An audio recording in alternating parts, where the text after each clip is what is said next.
Hello, Love Wrestling. It's Thursday night. It's 8 p.m. And you know what that means. It's another new episode of Between Two Beards.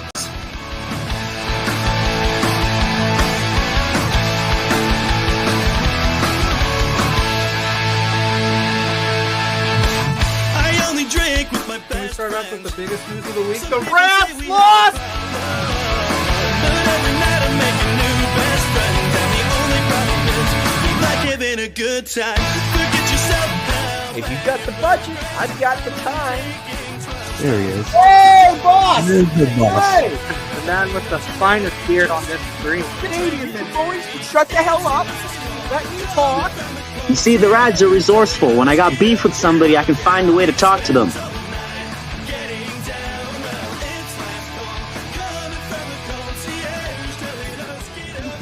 Between two beers.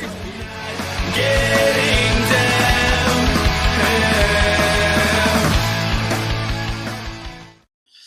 Hello, Love Wrestling. It is Thursday night.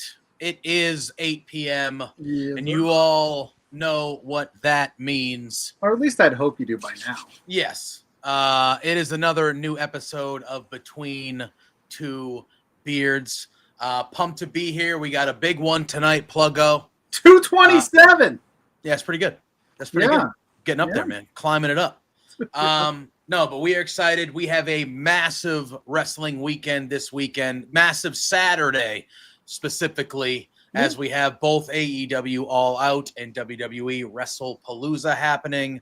And we got, we got one of our good friends joining us, someone that we are both super excited to have on the show that we will be bringing in momentarily to chat about it all with us and pick out these 30 matches. There's a lot of matches we're going to be talking about there. Insane card. Yeah. And all the other nonsense that we talk about. Yeah, it's pretty good. But first and foremost, how we doing, buddy? I'm good. I'm getting ready to go to Indianapolis for Wrestlepalooza tomorrow. I'm gonna do the media run for us here at Love Wrestling. So I'm hectic day, hectic week. Almost died this morning. What? That was an adventure. What does that mean? So I work. My shoot job start time is 6:00. Fair.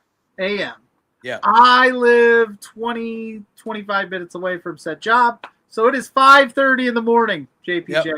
Sure. And I live on a corner lot where my garage is detached from the house, and so the yard then garage. So I have to go and walk down the sidewalk to get to my car, which is more than okay. It's whatever, and it's never a problem. Yep. This morning, though, there was a rather aggressive dog directly across the street.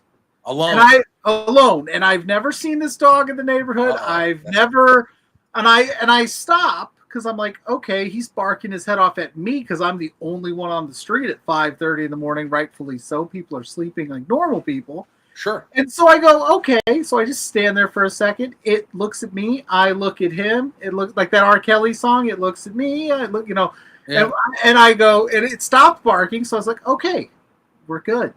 He's realized I'm not a threat. I'm just a guy trying to go to the shoot job. That was not the case. I take one step towards my car.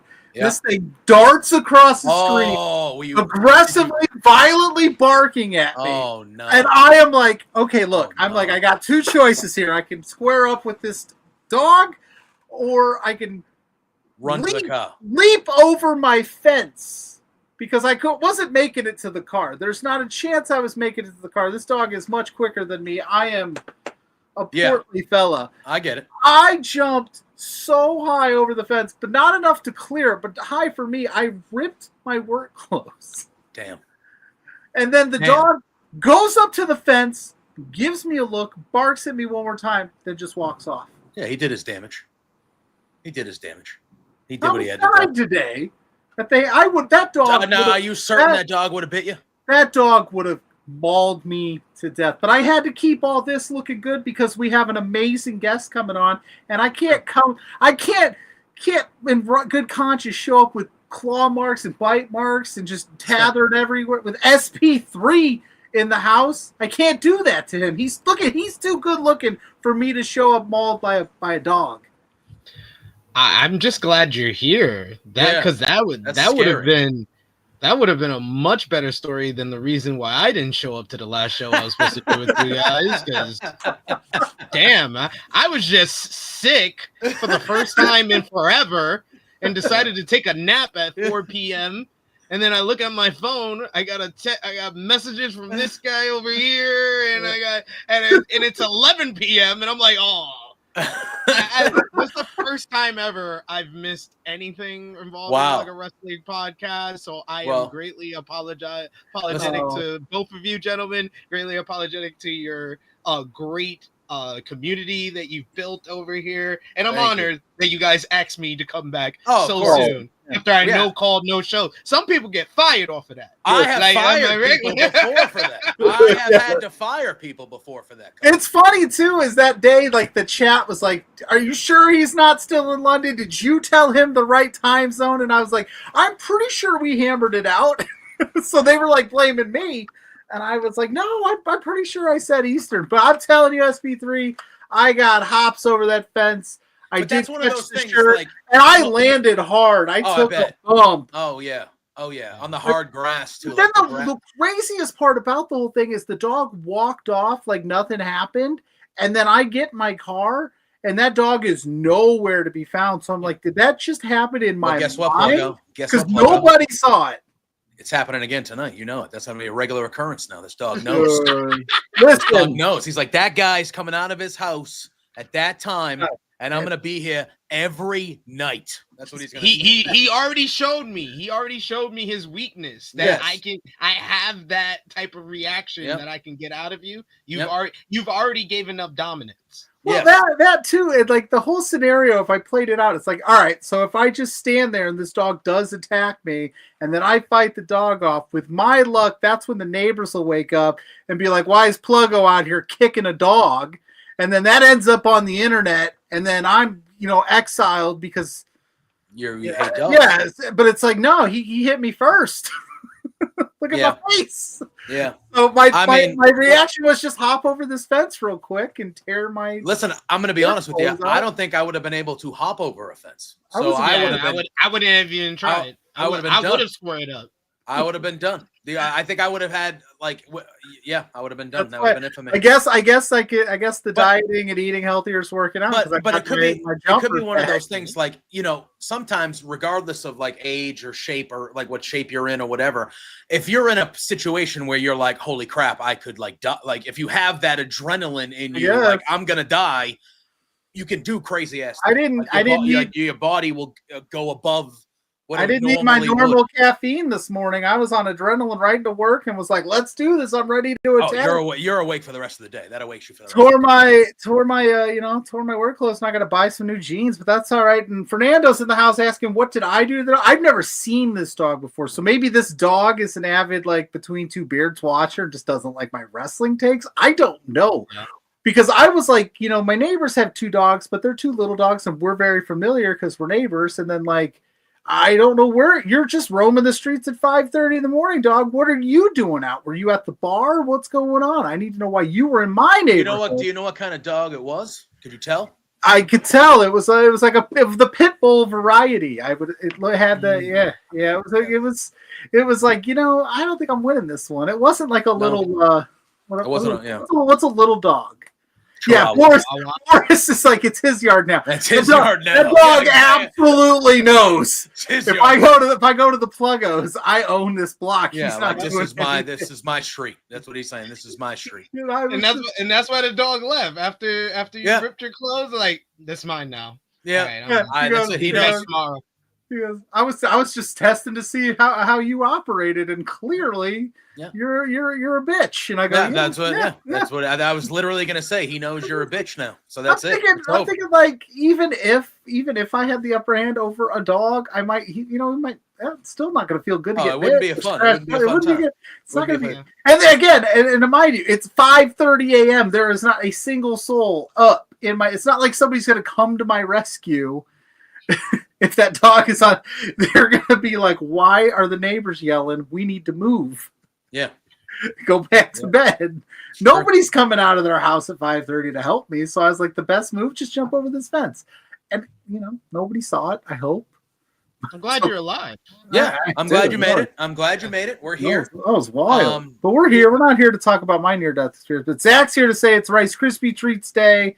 Oh, you got Big Bad Boris in the house, the beautiful voice of LPW, which LPW 41 will be October 3rd, and Fernando, as we already mentioned, is in the house. So so we are here. We got a big weekend upon us when it comes to the pro wrestling. We have not one but two pay-per-views, PLEs on the same day. How did that happen? Day? They were originally supposed to be at the same time, but AEW made the change about a month or so ago, maybe a little less than that, who moved theirs to 3:00 in the afternoon. So we got wrestling. Did they hop the fence like I did by moving the show? Is that the equivalent, or was this the right thing to do on AEW's part? Well, we can. I want to ask you, SP3, because I've seen both sides. I've seen people say they're happy about this decision. I've seen people say that AEW shouldn't have backed down and they should have.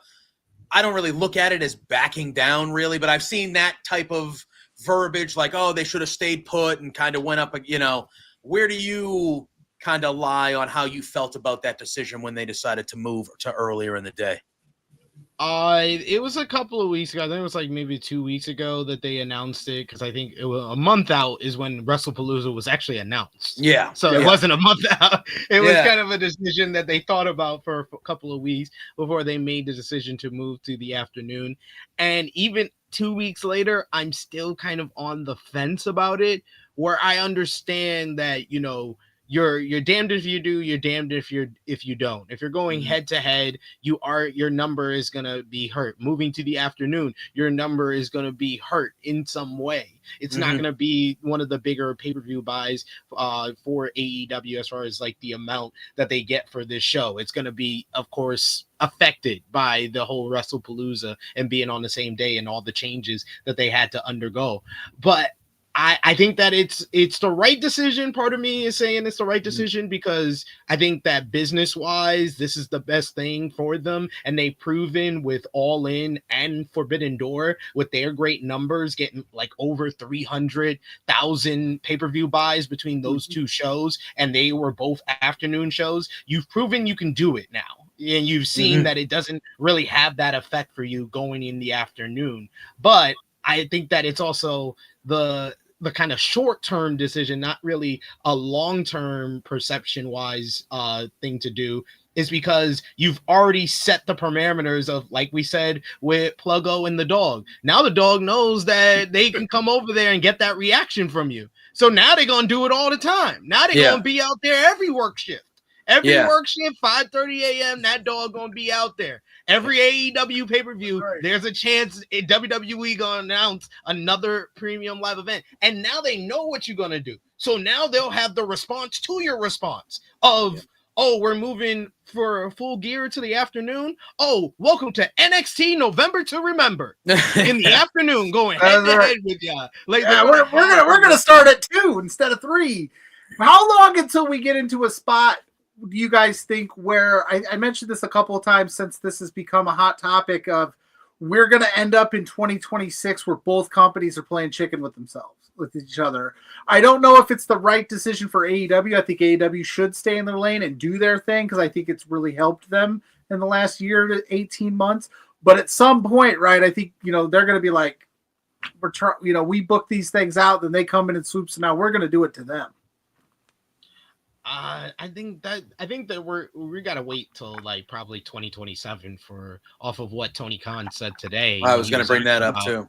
I didn't see that. I was busy getting attacked by dogs. When he was asked about the WrestleMania 43 in Saudi Arabia and the possibility of AEW running a show that could go head to head or be around that time of the year, he did confirm he's going to do a pay-per-view in the spring of 2027. Talked about Revolution, but he kind of made it allude to the fact that this is something different that he's planning on doing. So I think we'll wait till then. For now, you're absolutely right. AEW needs to stay in their lane. What like the problem with 2024 to me is that it was a lot of reacting from AEW in regards to things WWE would do to kind of poke the bear with them and get their intention. And Triple H did an interview. CM Punk did an interview here. Oh, AEW, we need another Raw speech. We need Adam Copeland to open the show and tell us how being an AEW original is so great. But he's Adam Copeland. He's Edge. What are you talking about? That's the kind of nonsense we were getting in 2024 since they focused on telling their stories in 2025. That's when we've seen the fan perception change, and hopefully the fan perception changing and becoming more positive towards AEW, that will reflect in the business. We haven't seen that yet. Maybe that takes a couple of months to kind of affect that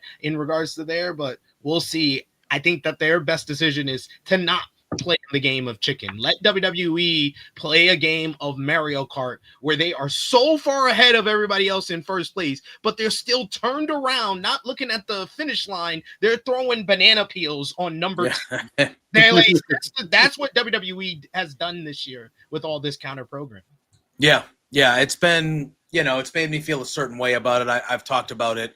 I felt like weekly at one point about how WWE's kind of handled their business that way. I just feel I get it. It's a business. It's thing like, I just feel like it's kind of unnecessary. They've never gone to these lengths before, really, like to this extent, even when they were head to head in the Monday Night Wars, where they were really in a heated back and forth battle. Like both companies would go at each other but they weren't putting shows on the same day. They weren't kind of creating this atmosphere for the fans that might watch both. Like I'm somebody who watches both. So as somebody who watches both and does content like that, we talk about both, it's frustrating to me as a wrestling fan where like now that AEW made the move, it's like, okay, now I can probably watch both, but like AEW is going to run into the start of Wrestlepalooza. Like it's going to it's just, I just feel like it's unnecessary. You couldn't do it the week after or the next day. Like it's just, I feel like they're just they're making it harder for some wrestling fans, which I find to be annoying. And that's the thing that's bothered me the most is I feel like, yes, it's competition. Yes, it's business. I understand business. You want to be the best and you want to make the most money. I get that. But it's also like, the moves they are making, I feel like is not good for the wrestling business. And that's annoying to me. It's annoying to me. I just don't like the very disingenuous practices that go along with it. Like, I can respect business being business moves. And there's a part of me that respects a lot of the things that WWE is doing. Like, when we first heard the reports that they were going to run a main roster show, head-to-head with All Out, I was like, yeah, go WWE. That's what you're supposed to do. Because I just had to sit up here and watch a NXT Great American Bash show that was just masquerading as a premium live event. That was just a regular episode of NXT. And that was supposed to go head-to-head with the longest pro wrestling pay-per-view of all time and the culmination of their two big stories with the Death Riders and Hangman's arc. Like, what? What was that? And then Saturday night's main event, the worst Saturday night's main event since y'all came back, that was supposed to go head-to-head with All In. Like, that was such a piss poor attempt by WWE to counter program. I rather them go with the full court press counter programming of main roster PLE, ESPN first ever pay-per-view. We got Brock Lesnar coming back to verse John Cena on his retirement tour. We got the Usos reuniting. We got Cody Rhodes and Drew McIntyre. We got Io Sky and Stephanie McCare. And then they just said, no, we're going to make this a must watch. We got AJ Lee return back. for the first time in a day. That's the full court press that I can respect. I don't respect them saying, but AEW is not competition. Yeah. But but look how great we are to other promotion. Look at our relationship with TNA. And then there's the reports of them trying to put TNA against AEW on Wednesdays. Like, it's so disingenuous, and it's like the layers of mass that's been over the eyes of a lot of like casual fans, the people that are not like us, like content creators, are not like a lot of your viewers that are hardcore wrestling fans, kind of the casual fans who don't know about WWE, don't know that they have this legacy that has been defined by this, but this is just on another level. It's becoming clear what they're doing here. Yeah, big time. And that what you said there is like they make it a point to tell you that they don't view AEW as competition or stuff like that, but they awfully seem to think about AEW a lot with their decision making. So I don't know. Yeah. I don't know how you don't view them as such, but then you are making your business decisions based off everything they do. So it's gotta be kind of nice for USP3, who I bet the list of promotions you don't watch is shorter than the list that you do. So getting to kill two birds with one stone on a given day or at the same time probably helps you out a lot. You're probably like, oh man, I could knock out 2 shows. Let's do this. Yeah. And then I'm off on. I just have to do a review on Sunday. Oh, that's pretty sweet. I don't have to watch any wrestling on Sunday. So I don't mind it, and especially because I'm not in like the UK, because it would be a little inconvenient with Wrestlepalooza, and then my missus would get upset with me just watching wrestling the whole time, and the kids are acting crazy. But my family's gonna take care of the kids, so I can actually focus on the wrestling and do my work and stuff like that. So I'm glad to be back in the States for a day like today, because we're staying up to like 3 a.m. to watch a show. Brutal. Yeah. And the UK fans are the realest wrestling fans out there, I have to say. Being out. Yeah, I can admit that. We got a shout out. Eric Freeds is in the house saying that he's here hanging out because you subbed in for Kate on Sour Graps, so he's doing the gimmick over here, and we got Maria in the house as well. Yep. Where do we want to start? I mean, I was going to go chronologically. All Out starts first. I was going to say, let's go through All Out, and then we'll finish it up with. But I mean, if we want to, I felt like that would be the way to go. If you guys are down with that, just kind of chronologically through the. Yeah. We're here to whatever you want, big dog. Well, heck, you're in the 2-man show. Well, technically tonight's a 3-man show. All right? Yeah, I was gonna say I'm a man of the people. All right, I'm a man of the people. Between 3 beards, he's got one coming in right Yeah, there. he's got. I like it. I like it. I'm working. I got the gray in my beard. Hey, listen. Hey, This was too. once gray. This You was know? once gray before it turned terribly white. I'm all white now, man. I say it every year. I'm gonna retire and just be a Santa. I feel like that's the way to go. You probably could make enough money to not have to do anything. Oh yeah, all year, just doing the mall Santa run. Yep. You get to you never know. You never know. I hear some of those like mall they do pretty good this time of year. They make some good money. They make good money. They make good money. If you're smart with it, you just not have to worry about it. And you can become certified. Like you can become a certified Santa, where like you're like actually like recognized as a real be a fun time. I joked last week, SP3, that I said that's why we have to do so many preemptive pre-tape shows in November and December. It's not because he has family obligations, because he's out working. He's working. He's working the circuits. He's got to make his towns. That's right. He's got to prepare the gifts. I do. All right, we have All Out happening Saturday afternoon in Toronto, Ontario, Canada. Right now, including the pre-show, it is a 13-match card. Woo! Oh baby. What time's that pre-show start? 11? They usually go 2. Is it only an hour? I was gonna say they usually sometimes go 90 minutes, but yeah. No, this pre-show is gonna be. It's different because it's on TBS. TNT. Yes, that's right. TNT. Yeah, that's right. And then we have a match. So there's 3 matches on the pre-show as of this moment. We have an 8-woman tornado tailgate brawl happening, which is Harley Cameron, Mina Shirakawa, Queen Aminata, and Willow Nightingale taking on Megan Bain, Penelope Ford, and the Triangle of Madness, Julia Hart and Sky Blue. This one should be fun. I'm hoping it happens in the parking lot. It's a tailgate brawl. It should. And AEW, if it does, which I'm hoping it does, AEW has a pretty dang good history of great parking lot matches. I would say, that's first one with the Best Friends, and that's still to me one of my favorite AEW matches of all time. It was a blast, that match. This should be good. I expect it to be real chaotic, and the 8 women in here are all very, very good. And they're doing it a little bit different. Usually it's all on the YouTube. This one is going to be on TNT, so a little bit different of a pre-show than we're used to seeing. And this is really the star match of the pre-show that they're building it on. I'm looking forward to these 8 women kind of beating the crap out of each other. It gives me old school vibes. Remember Sunday Night Heat leading into the pay-per-view? Yeah. I kind of like that old school vibe. Eric wants to know: did you have to sign an NDA, or did you get to meet all the elves? I get to meet everybody. You don't have to sign NDAs. Okay. No, I don't think so. Okay. But yeah, I mean, what would we want to see at a tailgate ball? What tailgate? I need grills out there. Grills? I need Willow Nightingale to drive somebody through a Buffalo Bills tailgate type table. That's what I need. That reference there. That is what, because they're in Toronto, which is not far from Buffalo. The Buffalo Bills Mafia are known for going through tables. Like, give me that tailgate experience. I want grills. I want a food table that they can throw food. I want it all. I want a massacre. I want a food fight.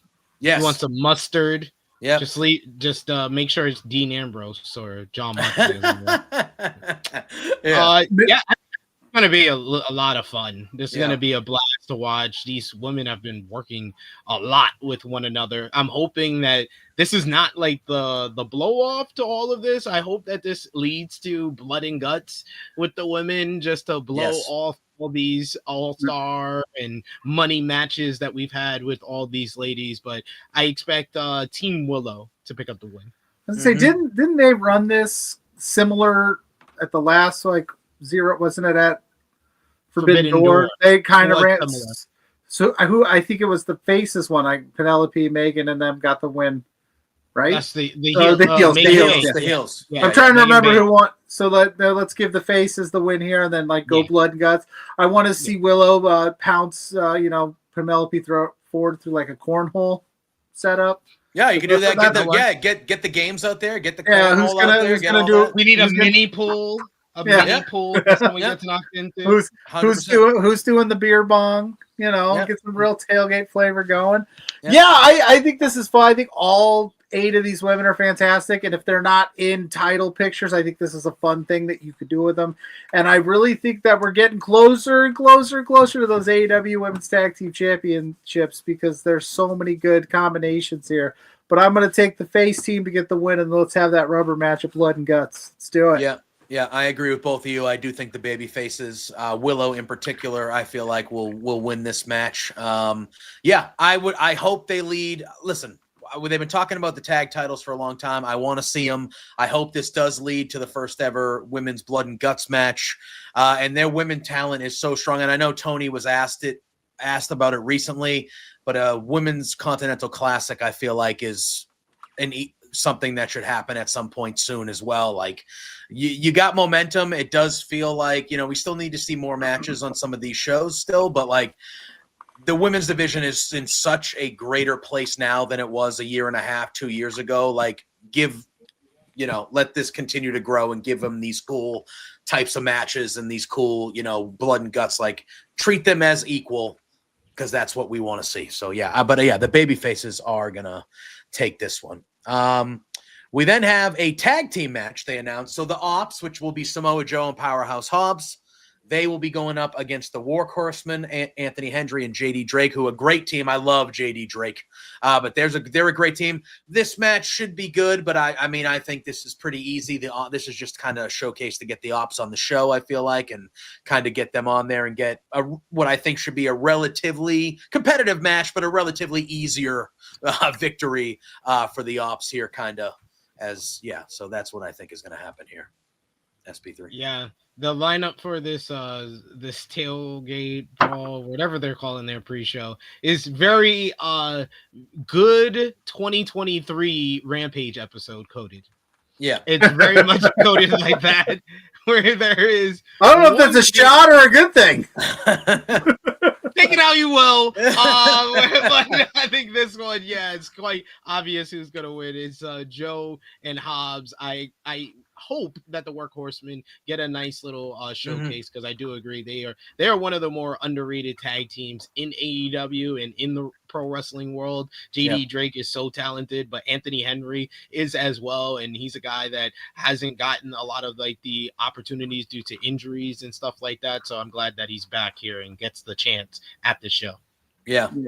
We sing JD Drake's praises all the time on my Saturday morning independent wrestling show, because he's still doing the independent run a lot. This is like, I don't know who stops the Ops overall. I don't know if this is something that maybe this is one of the matches they put on this pre-show where like it's clear Joe and Hobbs are going to get the win, but maybe this sets up another trios match that maybe this is where they set it up for future. I don't know, but it should be a quick one. Yeah. Easy. The poor Workhorsemen, man. I don't know that they're so good, but the AEW tag division is really loaded right now too. They're kind of unfortunately defined as one of those teams where when they show up they're losing. Yeah, but they're gonna give you a good match, right? Like I'm trying to think of like the sports equivalent of that, but that's kind of where they're at right now. Like they're gonna fight. They're gonna be tough, but it'll be competitive. But there's no chance. There's no chance.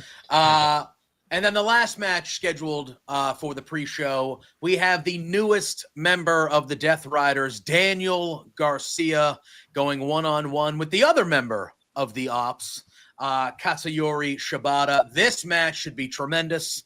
These two are going to beat the crap out of each other and try to wrap each other into a pretzel, and it'll be strike heavy. This is going to be real good, but I feel like, this is Daniel Garcia, just joined the Death Riders. It might not be on the level because it is Death Rider stuff, but I think that Daniel Garcia is going to win this one here. I don't think they would give him a loss, as he just kind of joined this new group. Pluggo, how are you feeling about? Thanks for joining the Death Riders. I was going to say, here's an L.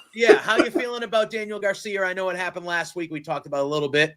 But how are we feeling about Daniel Garcia in the Death Riders? I love it because, like I had kind of mentioned, when he and Wheeler Yuta kind of signed in AEW, and then the Jericho Appreciation Society was the thing, and then the BCC was the thing, everybody thought Daniel was going to go that route because it just made perfect sense based on his indie run. But he went the other way, and then, he hasn't really had anything to do of real stature, so this at least gives him a jolt if they want to keep this going. And then if it looks like they're hell-bent on keeping the Death Riders angle going, so this gives them a shot in the arm too, with a new wrinkle to it and a new person there. So he's getting the win. I'm here for it because I'm a big Daniel Garcia guy. Me too. I think that this is a good fit. I think it's a perfect fit for him if they want to keep it running. Yeah. SP3, how are you feeling? Yeah, the Daniel Garcia joining the Death Riders, it was kind of a needed thing. Part of me was like, it's kind of too little too late, because he should have joined the Blackpool Combat Club 3 years ago. Yep. But this is like them kind of giving him something. Oh, you don't like Purple Hat Danny? Dancing Danny? You didn't like that?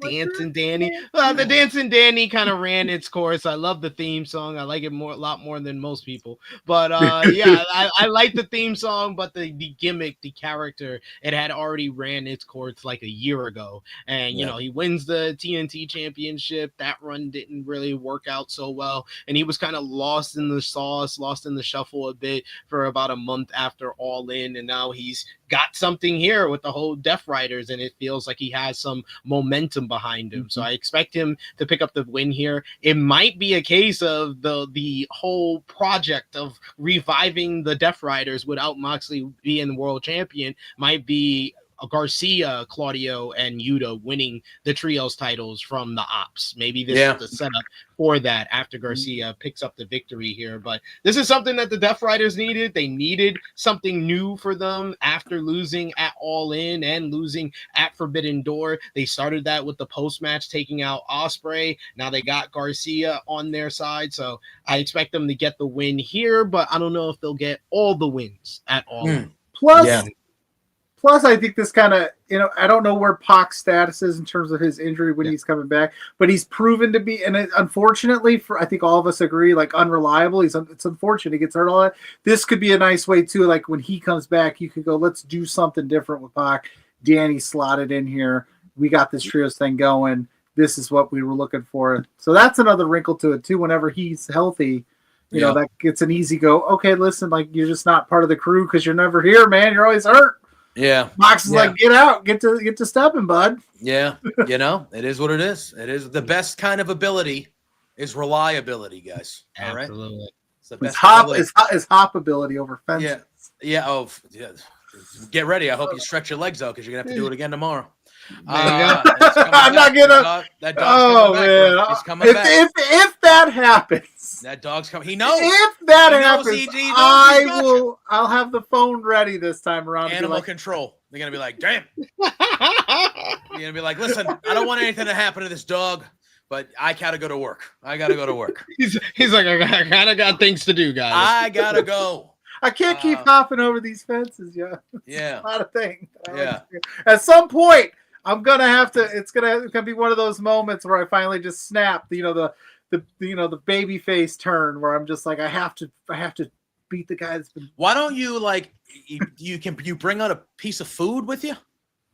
So if he starts charging at you, just huck a food. You the food. Toss the food. Or go eat the food. You run to your car. I don't toss food to.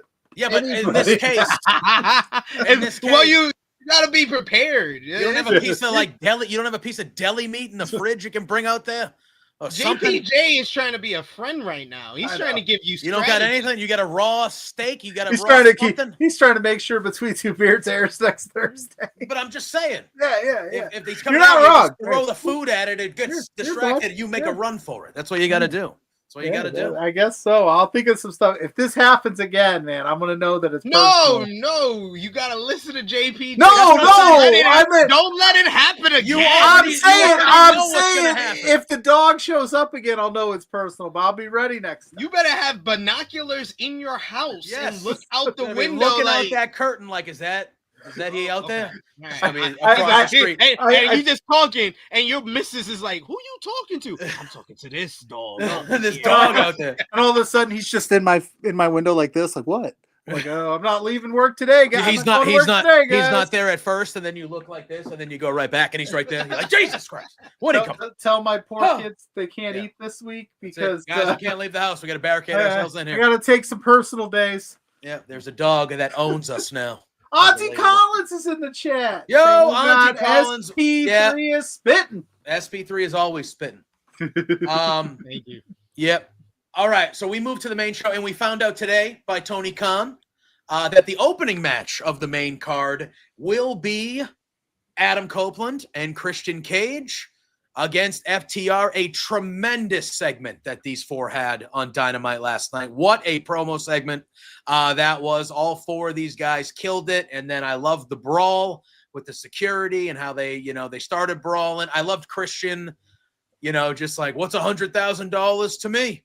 I'm rich. And he just hits him with the microphone, and they start brawling and all that stuff. Like, I thought that this was a great piece of business last night. I was excited about this match anyway. But that promo segment last night was like, ooh, I really, really want to see this match. And that's going first on the main card, which I think, start the crowd off hot with the hometown boys starting off the show. This should be really, really, really good SP3. I am very, very much looking forward to this opening match. Oh, this would be special. This is to me, I would say to like the common casual AEW fan, this is the draw for this show. This is the big matchup. It's a dream match that some people thought they would never see, and they're going to be able to see it in front of a red hot crowd in Toronto, the hometown of Adam Copeland and Christian Cage.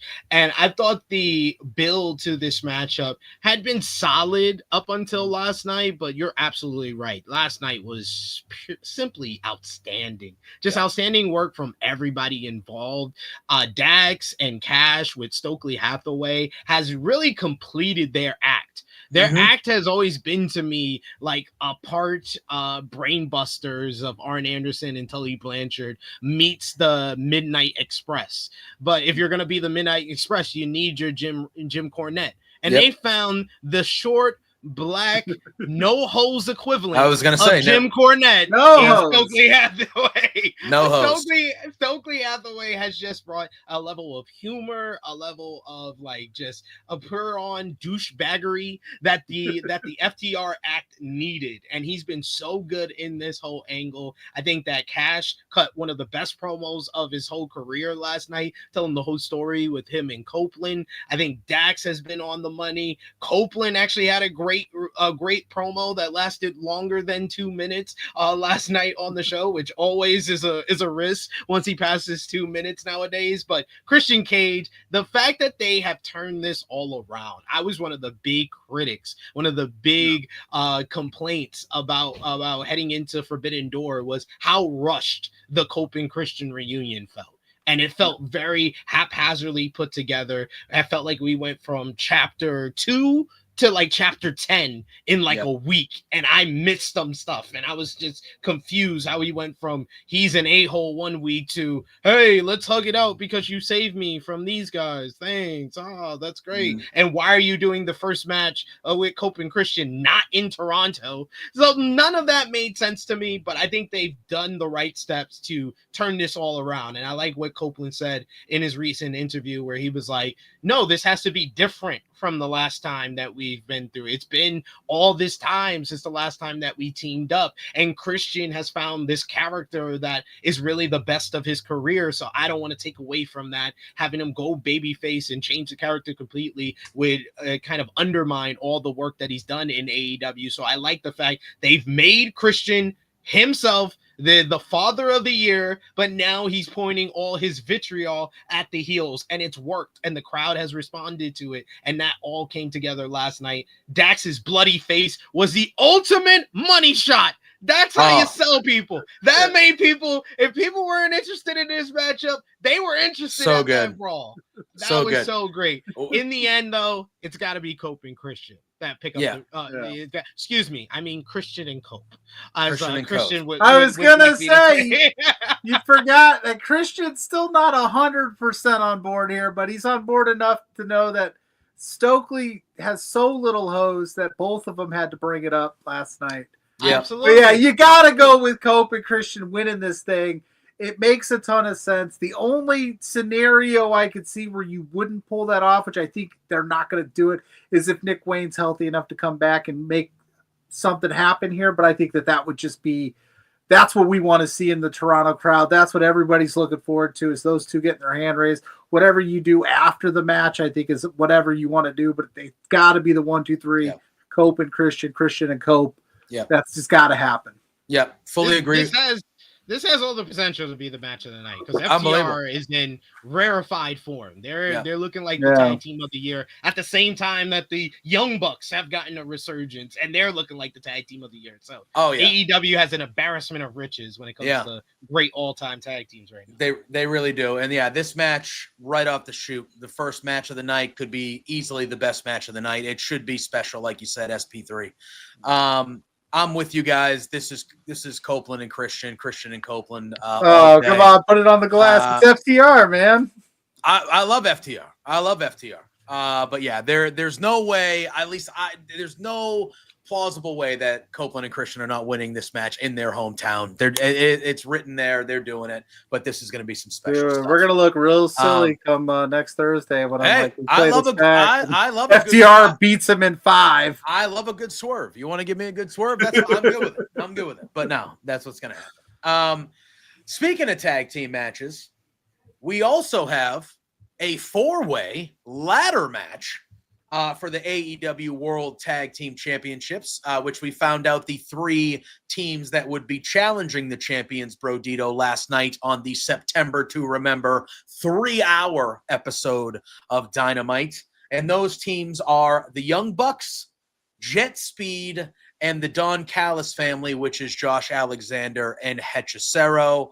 A multi-team ladder match. We all know that this is going to be chaotic, tons of spots, tons of chaos, tons of carnage. But this should be a real good time. Brodito, I never would have thought about putting these two people together, but it has been a hit since the second they did it. I have an affinity for both of those men. I love Brody King as much as everybody. But I think that I think it's time for Jet Speed, guys. That's how I'm feeling a little bit.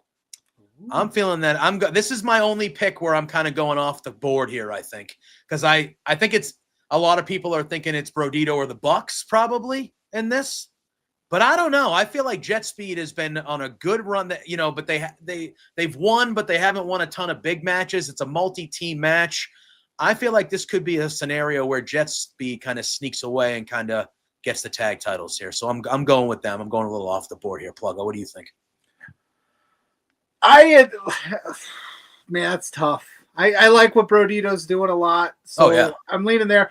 With the Young Bucks, they got their money back. Their cash flow now. They got money. They're liquid, baby. But I actually think like them coming up short here again would be another I want to see. They got money now. All right, now they got to figure out how to operate with money again. And then maybe down the line we put them tag belts on them. I think it'd be too quick to do it, although I would love it. I like the Jet Speed pick. I'm going to stick with Brodito retaining because I think there's still a little bit left there with them to do. I don't think that they're going to have a super long, year-long AEW tag team title run by that stretch, but I think there's still a little left to do here, so give me Brodito. Man, you could talk me into any four of these teams. We need to talk about the Don Callis family. I know. That's a good-ass tag team. Yep.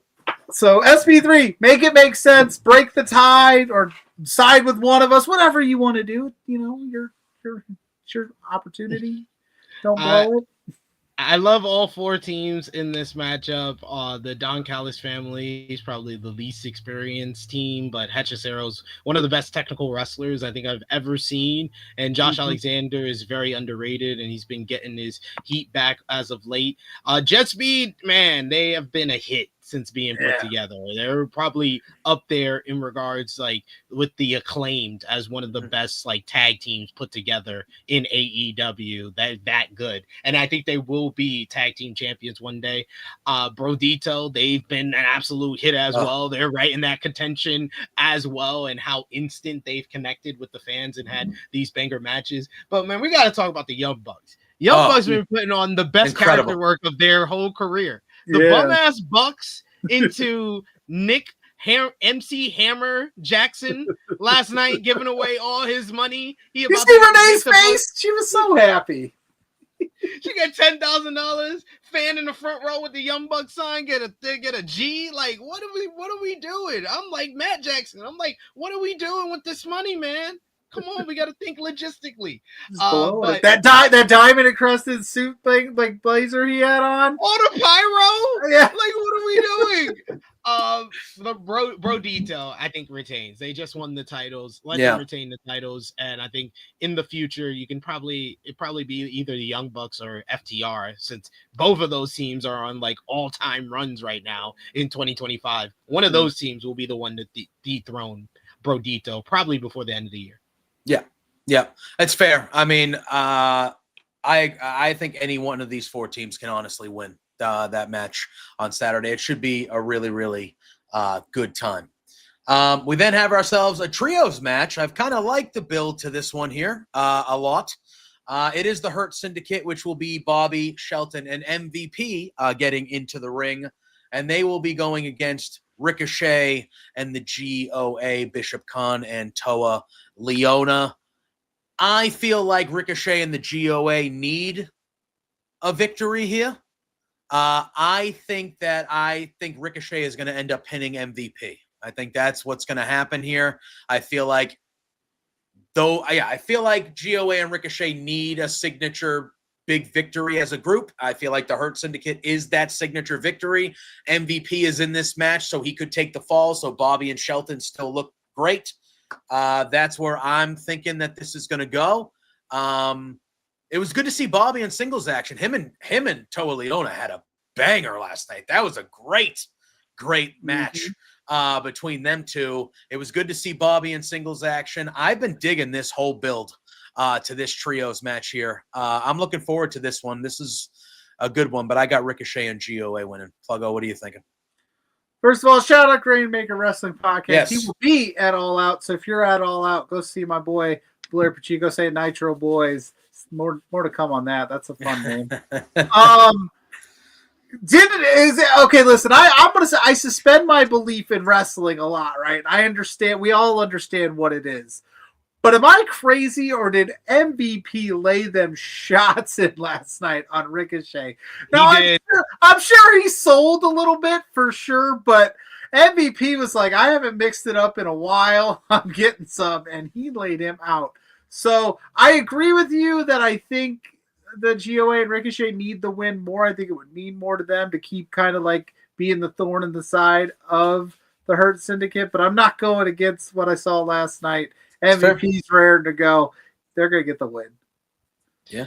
Yeah, I really feel like they turned this build around because it was a lot of like samey stuff coming out of Forbidden Door. But once we started seeing these guys mix it up in like actual matches, I think that's what made people more interested in this match. Like the Ricochet and Shelton matchup was really good 2 weeks ago. Like you said, Lashley and Leona out of nowhere, low key banger. Yeah.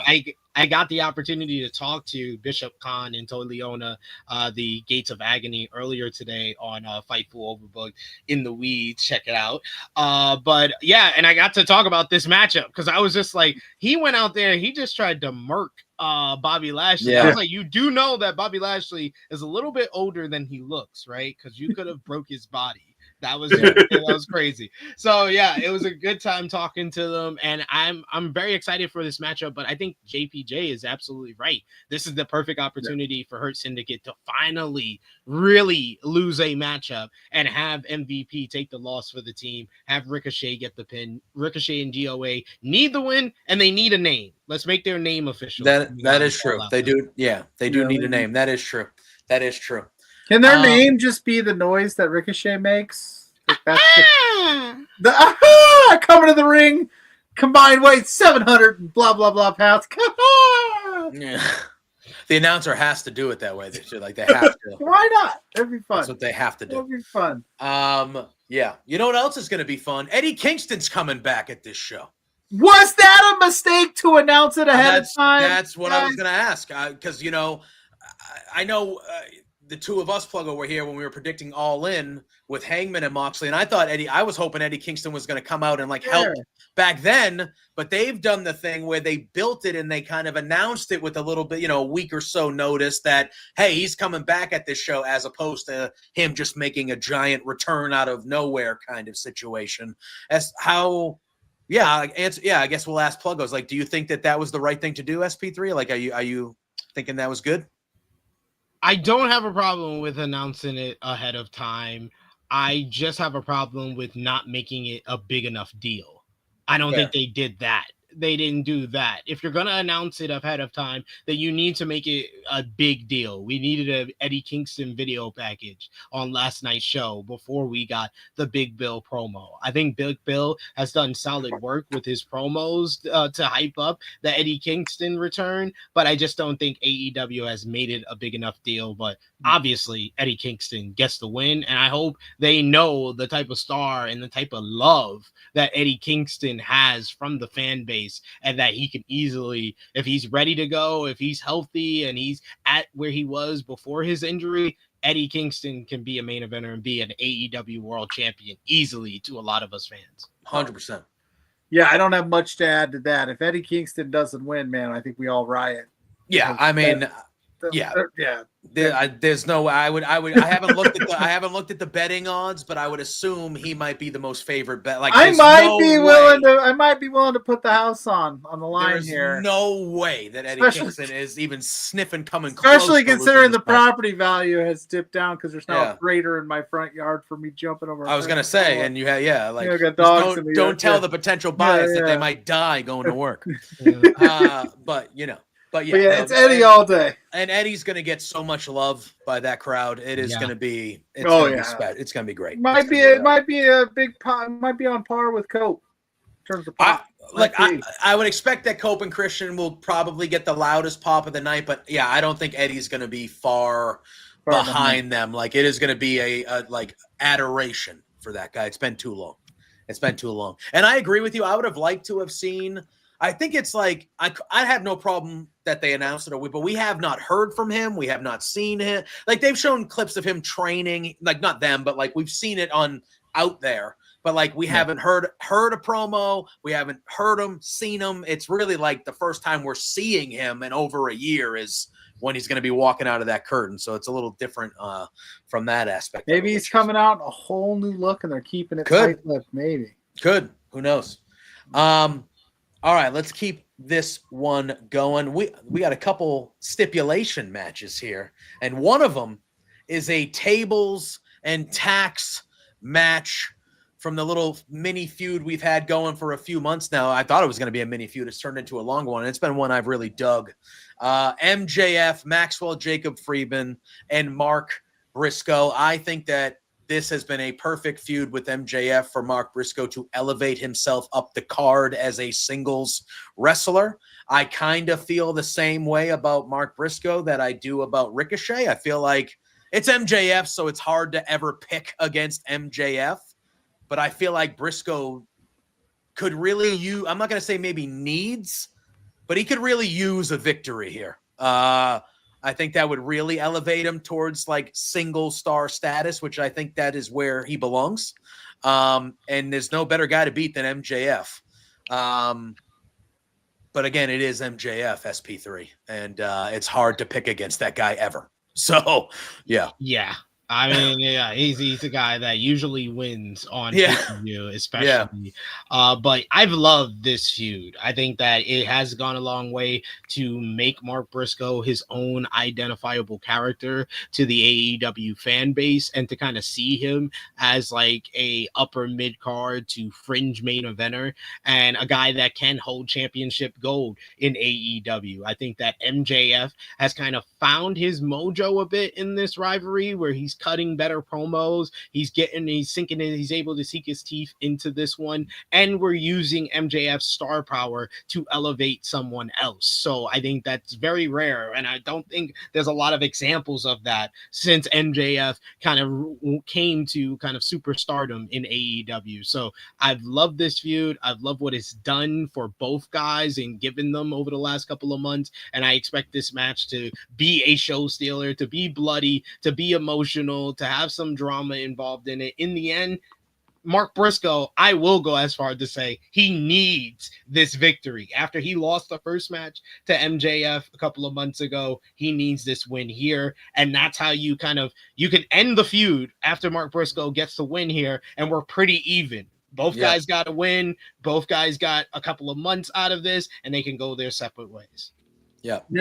And Pluggo, before we get MJF still has the contract for the world title match, so that's an easy way for him to kind of, this ends with the Briscoe victory, and then he's kind of like, all right, I dealt with that. It didn't end the way that I wanted to, but my focus has always been getting the Triple B back. Let's get after it, kind of thing. I think that would be a proper way to go. Pluggo, what do you think? Yeah, no, I mean, he mentioned it last night. He's still pissed at Tony Khan for changing the rules while he held the contract. So that's obviously his main focus. I think this has been kind of not a full like palate cleanser from the Hurt Syndicate stuff, but it's been nice to see, because he was doing some corny stuff with the Hurt Syndicate, doing the little, comedy stuff while still being the MJF. But this is full, like, I am just obsessed with, like he said, he wants to end Mark Briscoe, right? I want to have you meet your brother, stuff like that. He's just fully unhinged. He's all in on getting this win, so he, in his mind, he can get past Mark Briscoe, get back to bigger and better things.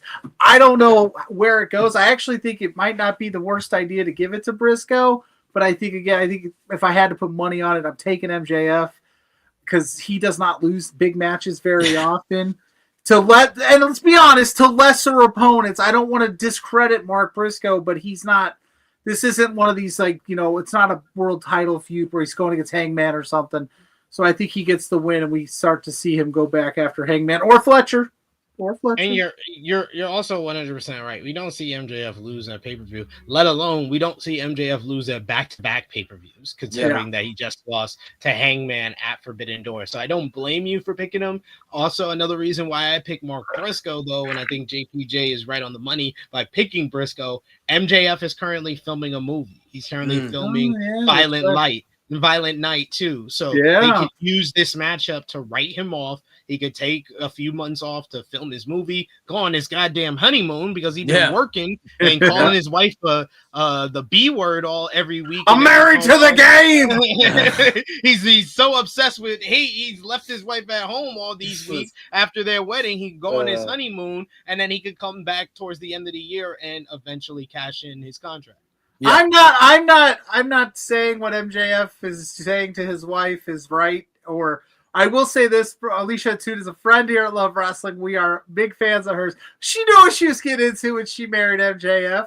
She understood. She understood the assignment. So I mean, I hope he treats her nicer than he did last week. But it's MJF. I imagine the good and the bad come hand in hand. Yeah. Sure. I'm married to the game. I gotta go kill Mark Briscoe, honey. I'll be back. Exactly. And she's like, "Do we have to? We have things to do today." Yeah. Saturday, Home Depot, Bed Bath and Beyond. Old school. Come on. Once it touch your lips. It's so. But yeah, I forgot. He's filming Violet. I know we talked. I forgot that is coming up. So yeah, big mega movie star MJF. Wouldn't need. Hey, look at Happy Gilmore 2. This, he's a sequel machine. Sounds like he's going to have more of a role in Violet. Yeah, this one it feels like he's going to have it's a sizable role. If he were to get hurt while filming, then that would halt production pretty hardcore. So yeah, you might be right with the pick on Briscoe, but I'll believe it when I see it. Yeah. We have another singles match with a stipulation, and we talked about the Death Riders earlier a bit. We have the leader of the Death Riders, Jon Moxley, going one-on-one with Darby Allin, and we have ourselves a coffin match here. Obviously Darby came back at All In to help, be a part of the crew that helped Hangman get the belt away from Jon Moxley. He's been torturing Moxley and the Death Riders ever since. They've been going back and forth. This is a story that goes all the way back to when this whole thing started with Moxley taking the title shot from Darby late last year, and that's how he became champion and all this stuff. So this is going back a long way. To me, again, I feel the same way that I feel about Mark Briscoe and Ricochet here. Darby should win this one. He needs to win this one because I feel like he's come back. And if he comes back and then loses, it's like, okay, all right, I guess what, I do feel like they still view him as a top of the company type guy. But I feel like you lose credibility with a loss in this type of situation. It's a coffin match. The Death Riders will be around him. There's going to be a lot of bullshit. We know that with the Death Riders and stuff like that. But I'm picking Darby to win here, Pluggo. I think he needs to get his revenge on Jon Moxley. Fair. I did look it up. Darby Allin is 1-1 in coffin matches, surprisingly enough. So this will he'll be above 500 or below 500 after this one. This is another one where it's like it's hard to pick against Mox and all the Death Riders. And I know Darby's got some pals. I know the Paragon has issues. They could be in the mix here.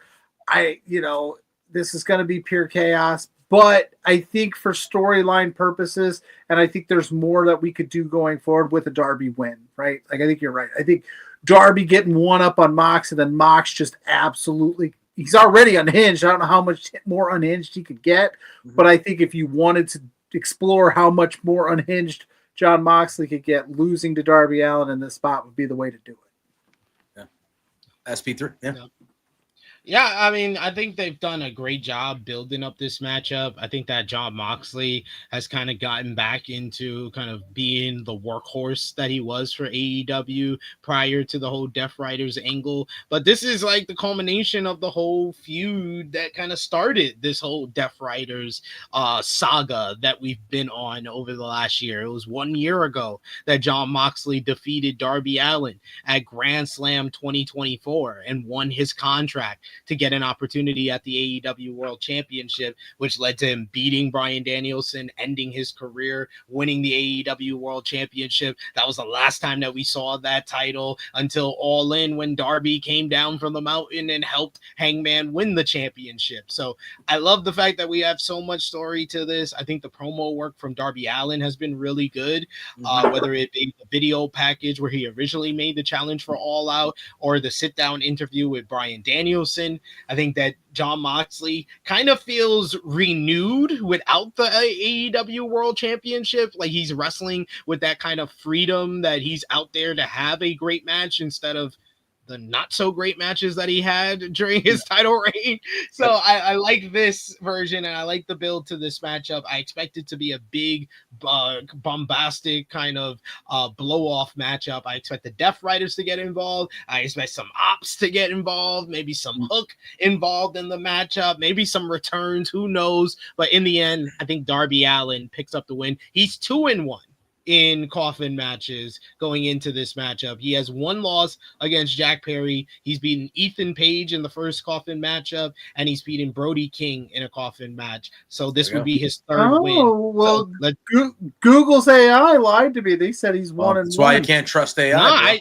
I literally double checked it because I figured that was what you were looking at, and I put how many coffin matches has Darby Allin had, and it said Darby Allin has had at least 3 coffin matches: Ethan Page, Brody King, and Jack Perry. They did not mention Brody King. The disrespect from Google. They just mentioned the Jack Perry, the Ethan Page. The absolute disrespect. Unbelievable. You gotta have the AI overview. The AI overview. And that's what I got. Oh, I don't know. That's what I got right here. It's right here. I don't know why mine's different from you. Darby, you must have that insider info. You must have that. That's what it is. That's what it is. Listen. I trust everything I read on the internet. I know a certain publication said Becky Lynch is the greatest wrestler of all time, and I know that that's on you. It's not just Becky saying it. So if I see it on the internet, I believe it. That's just how it works. So it's fair. It's fair. All right. We'll talk about Becky and well, we certainly will. TBS Championship, Mercedes Moné defending against Riho, who just made her return not too long ago. The inaugural AEW Women's Champion, Riho. Yeah. This is one of those matches to me where I'm glad Riho's back. I think that was, it's great to see her back. I'm expecting this to be a very good wrestling match. Mercedes is retaining here. I don't think that is in jeopardy at all for me. But I'm glad Riho's back. I'm glad she's getting a big time match at the show. And I expect this to be a very, very good battle between these two. But this is Mercedes all day to me, SP3. Yeah, it's pretty clear that they're trying to get Mercedes to break the Jade record, which I think she gets in sometime in October. So she's going to get the win here. I'm just hoping and keep my fingers crossed that it's a good matchup, because I worry. Because I don't think Riho looked the best in her first match back 2 weeks ago. I think she looked better last night, but that was like a 5-minute matchup where she was on offense for most of it. And Riho tends to do better against bigger opponents, your Nyla Roses of the world. That was like the original first great women's match AEW ever had. And I don't know if she will do as great against someone like Mercedes, because Mercedes doesn't always do well when she has to be power Mercedes, when she can be ragdoll Mercedes and get thrown around by someone a little bit bigger than her. She's at her best. So this is putting two people against opponents that they don't always usually do their best work against. So I'm just hopeful that we can have a good matchup here, but Mercedes, no doubt. Yeah. Yeah. Like you said, he kind of said it all. Like, I'm worried about it because Riho is. Yeah, it was rough. That was rough. I was disappointed in that. But my hope for this is I think Mercedes would win. I would like there to be some after the match return, or somebody comes out, challenges her, and then that's the person that maybe dethrones her. I don't know how long we're going to go with it. I'm not saying I'm complaining about Mercedes holding the TBS championship. I just wonder, because she's ran through this roster like twice already. So who's next? Who's the one who's ready to take on the CEO and dethrone her? I'd like to see us set that up at All Out because we know that this match is probably Mercedes all day easy. It's probably a 99%, win percentage. Yeah. It's SP Palooza. How do you Palooza? Full day at the Spalooza. Spalooza, is that what Did we misspell something?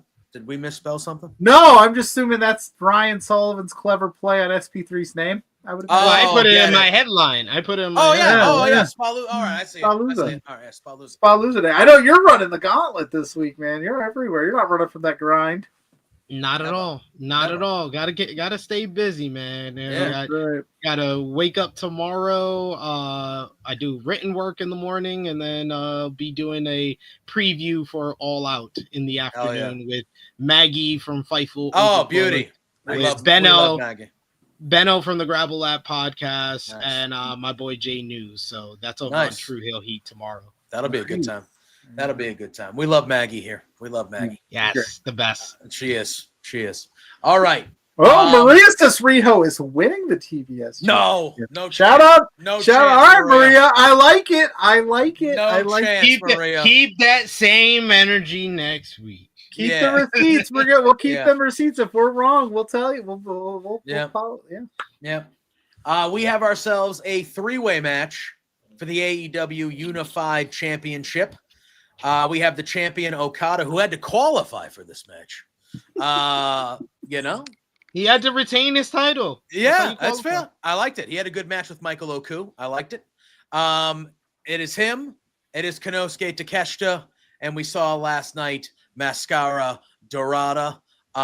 This should be a lot of fun. Obviously, we are running headfirst to a Takeshita Okada one-on-one, probably at next month's pay-per-view, I would guess. Mascara Dorada, I feel like, is going to ball out in this match at All Out, but he is 1,000% taking the fall in this match for sure. I'm going to lean it. I'll go to you, Pluggo, but Okada's retaining. This is the epitome of it's me and you and you and me and your friend Steve. Like, I don't want listen, Mascara Dorada is great. No, I don't need you here, my man. This isn't about you. That stare down last night. Yep. Mwah! Give me that. Give me Okada Takeshita. Stop teasing it. We teased it enough. Just give it to me. Mascara, you're fine. You go do something else, man. We don't need you for this. We're fine. We're good.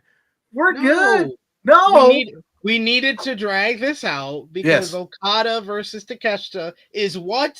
A wrestle dream. It is. And that's the pay-per-view next month. So that's why we had to save it here. But just don't do it here.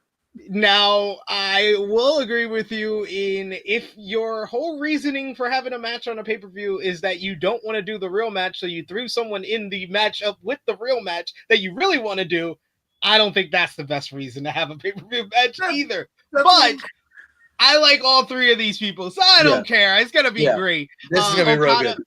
Okada has found the sweet spot in where he knows how to flip the switch and turn it up on pay-per-view, and he's been great on pay-per-view this year. He had an excellent matchup with Swerve at Forbidden Door, had a fantastic match with Kenny Omega, and we expected nothing less at All In. He had a spectacular matchup with Speedball Mike Bailey at Double or Nothing. Mm-hmm. I expect this match to be great because he's in there with Mascara Dorada, who's one of the best high flyers, one of the best luchadors in Mexico, arguably the number 2 biggest, most popular babyface in CMLL behind Mystico. He's Mystico's tag team partner, kind of the heir apparent to Mystico as the number 1 guy in CMLL. The sky's the limit for him. He's the type of guy that I would suggest AEW does the dual contract with. If they got one with Hechicero, get one with Dorada because he's so good. And he had a awesome matchup with Beast Mortos where it had a very obvious botch, and I did not care because the match was awesome. This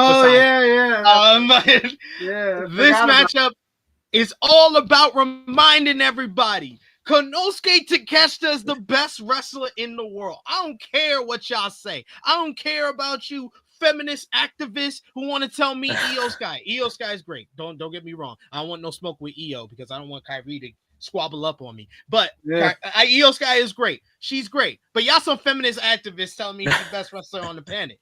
I don't care about you bean and toast activists who want to say Will Ospreay is the best wrestler in the world. I don't care about you stand up for WWE activists who want to tell me CM Punk or Seth Rollins or Roman Reigns or Tell Cody 'em. Rhodes or Gunther's the best wrestler in the world. Konosuke Takeshita's the best wrestler in the world because he does it against anybody, anywhere, at any time.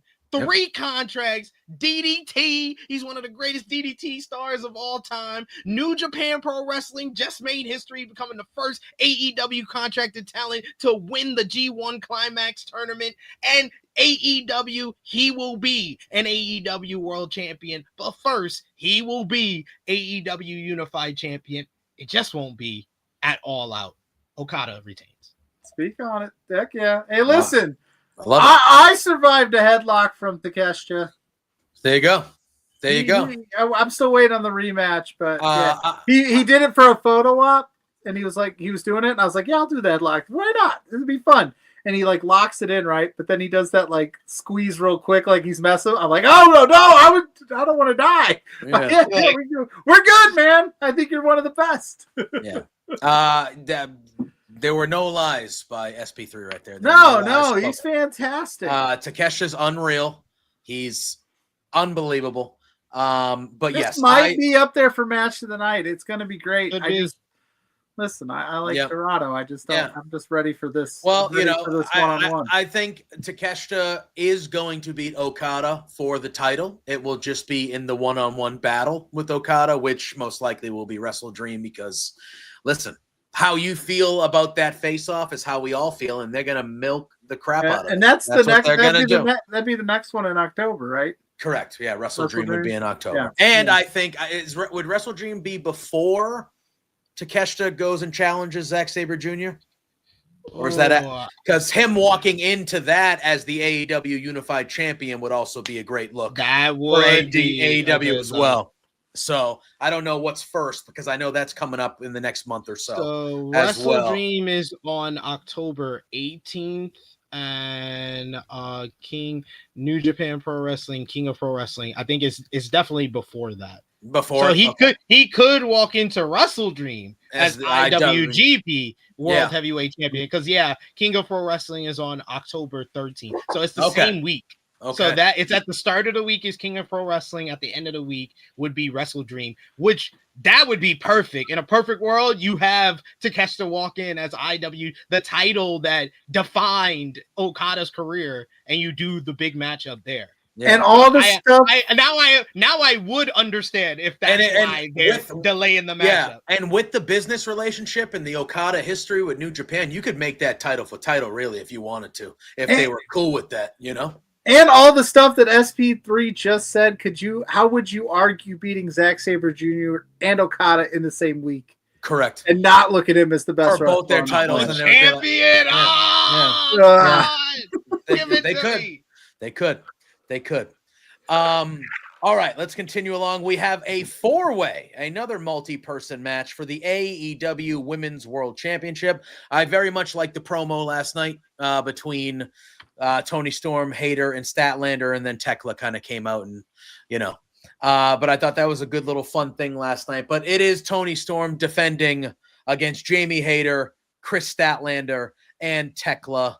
This should be a lot of fun. I think this could be a show stealer too with these 4 women. I did not see much of Tekla before AEW. I have been thoroughly impressed with Tekla, her intensity, and that match that she had with Aminata last night was a good one too.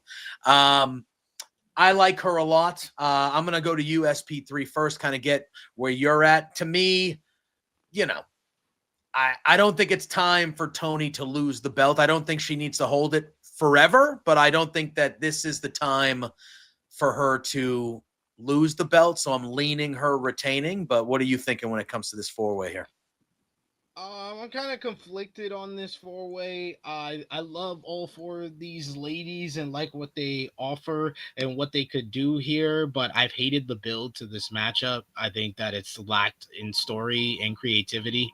It was, oh, we're gonna throw all the ladies in multi-man matches, and then Tony Storm said, "I'm gonna face three of you." Yeah. That's how we got this matchup. There's, Yeah. there's absolutely no nuance to this. And she just retained over in a 4-way match not too long ago. Yeah. No, that was an eliminator. This is the first time that she's actually defending it in a 4-way matchup. So I want to see what she's able to do here. I have no question. Once the bell rings, these women will have a great matchup because Chris Statlander is probably the most underrated female wrestler in the world. I think that she's easily top 5 in the world. It seems like AEW doesn't always give her the spotlight and give her the opportunities to kind of stand out the way that she can. Tekla has been great since she came here, and I think that she's worked out very well with Triangle of Madness. Honestly, heading into this matchup, she feels like the one that this should just be her match. It should just be a singles match with Tony versus Tekla, honestly, at this point. Hayter is the one that feels like the biggest matchup, though, out of all of them, because she has the history with Tony Storm. They've teased that she doesn't forget. They've kind of had these parallel journeys since they separated 2 years ago. That's a match that I wanted to see. I wanted to see that back when Jamie was in the finals of the Owen Hart Cup. I wanted her to win the cup to be Jamie versus Tony at All In, but I think that we're going to eventually get to that. I could definitely see Tony Storm walking out with the win, but I want to be different here. I think the only person outside of Tony winning that actually has something interesting going on, it would be Chris Statlander winning the title here. I could see Wheeler Yuta and Marina Shafir getting involved, helping her win the championship. She could pin Tony by doing it and sets up a Statlander Storm feud that we really haven't explored in the women's division. So I'm going to go with Statlander. I like it. And it would brings her into the Death Riders, because that's kind of where I was leaning as well. So I will say I did enjoy last night, and I could be wrong because my Google's different than your Google, SP3. But I did enjoy like it was kind of like a seed of doubt from Tony Storm a little bit, being like, this is like the first time we really heard her say, like, I might not have this thing for for much longer, right? Like it used to be, I'll take it. There was this first like real moment of like, this could be coming to an end sooner than later. And if you really wanted to put a moment and to put a stamp and some like big moment, Chris Statlander winning her first AEW Women's World Championship here in Toronto with the help of the Death Riders, then she has a decision to make, like, do I join up with these people that have taken an interest in me and I've complained about lack of opportunity and and here they go giving me the biggest opportunity in my career. There is a really cool story to be told there. So I like it. I just don't know if they're going to pull the trigger, because they love them. They love them having Tony Storm having that belt. No do. No disrespect her. She's fantastic, but yeah, I don't know what happens in AEW AD after Christ, after Tony, whatever it is. I don't know what it is, because she's such a prominent figure in the title picture for the better part of 3 years. I think they're afraid to find out or try it. I think that because they're on such a good run right now, I think they're trying not to shock too much of the world, but I think in this moment it might be worth it. Like, because Statlander's one of your early on day one people, if not pretty close. She's never held it. She's got some fun wrinkles going on right now. So I would love Statlander to get the victory here and win the belt. I just feel like, because of what you guys actually just said, like AEW just seems like Tony's the one. Tony's the one. Yeah. We don't, and I feel like this could be the match where Statlander comes close again, but loses again. And then that finally makes her go to the dark side with the Death Riders. And I could see them continuing Tony and Stat, which would be great. But that's the good thing I like about this match is, even though I'm picking Tony to retain, they could build a one-on-one feud with any one of these 3 other ladies, and it all would make sense. It would all make sense no matter what way they wanted to do it. And I think that is kind of what's good about this. But I just think I do think Tony should lose the belt soon-ish, and then kind of, she can do other feuds and get some people over, maybe elevate some people in the division, and then eventually make her way back to the title whenever she wants because she's Toni Storm. But yeah, I think this match could be a show stealer. I really do. And I would love Statlander to win, but I can't right now pick against Toni. So I'm going to stick with Toni. So, all right. And then that leads us to the Men's World Championship. The main event, I would assume, of the evening. Hangman Adam Page defending against Kyle Fletcher. And we found out last night in the contract signing that not only was the Don Callis family not going to be at ringside, but Hangman added to the contract that if any member of the Don Callis family interferes, Fletcher will be disqualified and stripped of his AEW TNT title. Nice little wrinkle to add to that, I think.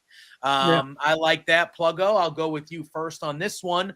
There were some reports, and Tony kind of dismissed them today a little bit in his, not a little bit, he did dismiss them today in the call, but there were reports that this maybe was originally going to be Wardlow's match here, and they kind of made the pivot to Fletcher, obviously with the unfortunate thing of Wardlow getting hurt on his return. But I think over the last couple weeks with these promos that these two guys have, they've turned this into really, I knew the match was going to be great. You know, there's no doubt the match itself is going to be great, but I think they've really fired up this feud here the last couple weeks. And I loved Fletcher at the end of the thing at the beginning of the show saying, I'm going to leave you laid out at the end of the night, and then him actually doing so, and that gnarly looking brainbuster through the table, kind of what he did to Omega a few weeks earlier. I liked the business last night, Pluggo. Listen, no socks and no fucks given, right? No socks. You don't wear socks. I get it. Yeah. But he also, I love this version of Kyle Fletcher. Yeah. I enjoy the fact that whether he's lying to me or not, which there's a great chance that he's lying, but he's 100% going, I don't care what you put in the contract. I'm going to take care of business, because we've all seen the trajectory of Kyle Fletcher, and we've all seen this version of him in there, and he's always in these, he's in the Don Callis family, so sometimes he's lost in shuffle, but he's saying, this is my moment. I'm taking the spotlight. He's pushing Callis away when Callis tries to step in. I really enjoy this, and I really hope that there's no shenanigans and chicanery and 19 members of the Don Callis family. I want to see what Kyle Fletcher could do one-on-one with one of the absolute, no doubt, blue chip, whatever you want to call him, stars in AEW. He is the face of the company in a lot of eyes. Give me that, and then put Kyle on the map. Do I think Kyle's going to win? No, I don't think it's time to pull the trigger on Hangman, but I absolutely think like you could make a bigger star out of Kyle going, hey, he actually did go one-on-one with Hangman and stuck to his word, and then take that and spin it into some really fun TNT championship matches where he makes that title like a workhorse title.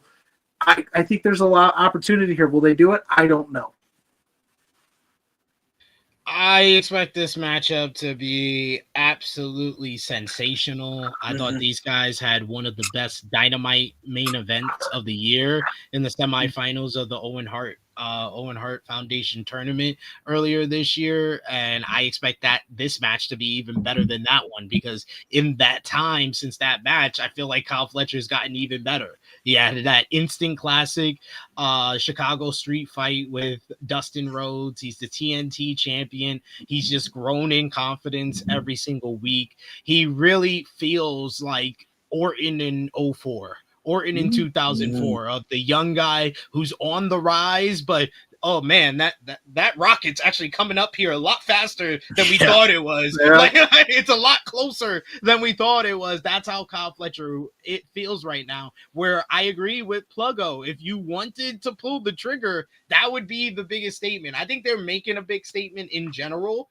by making the decision to make this the main event. I was under the argument that this should be the main event over Cope and Christian versus FTR. There's no question that's the matchup that the Toronto fans want to see the most and going to be probably the most invested in. But this is the match that AEW needs to be the main event more than anything.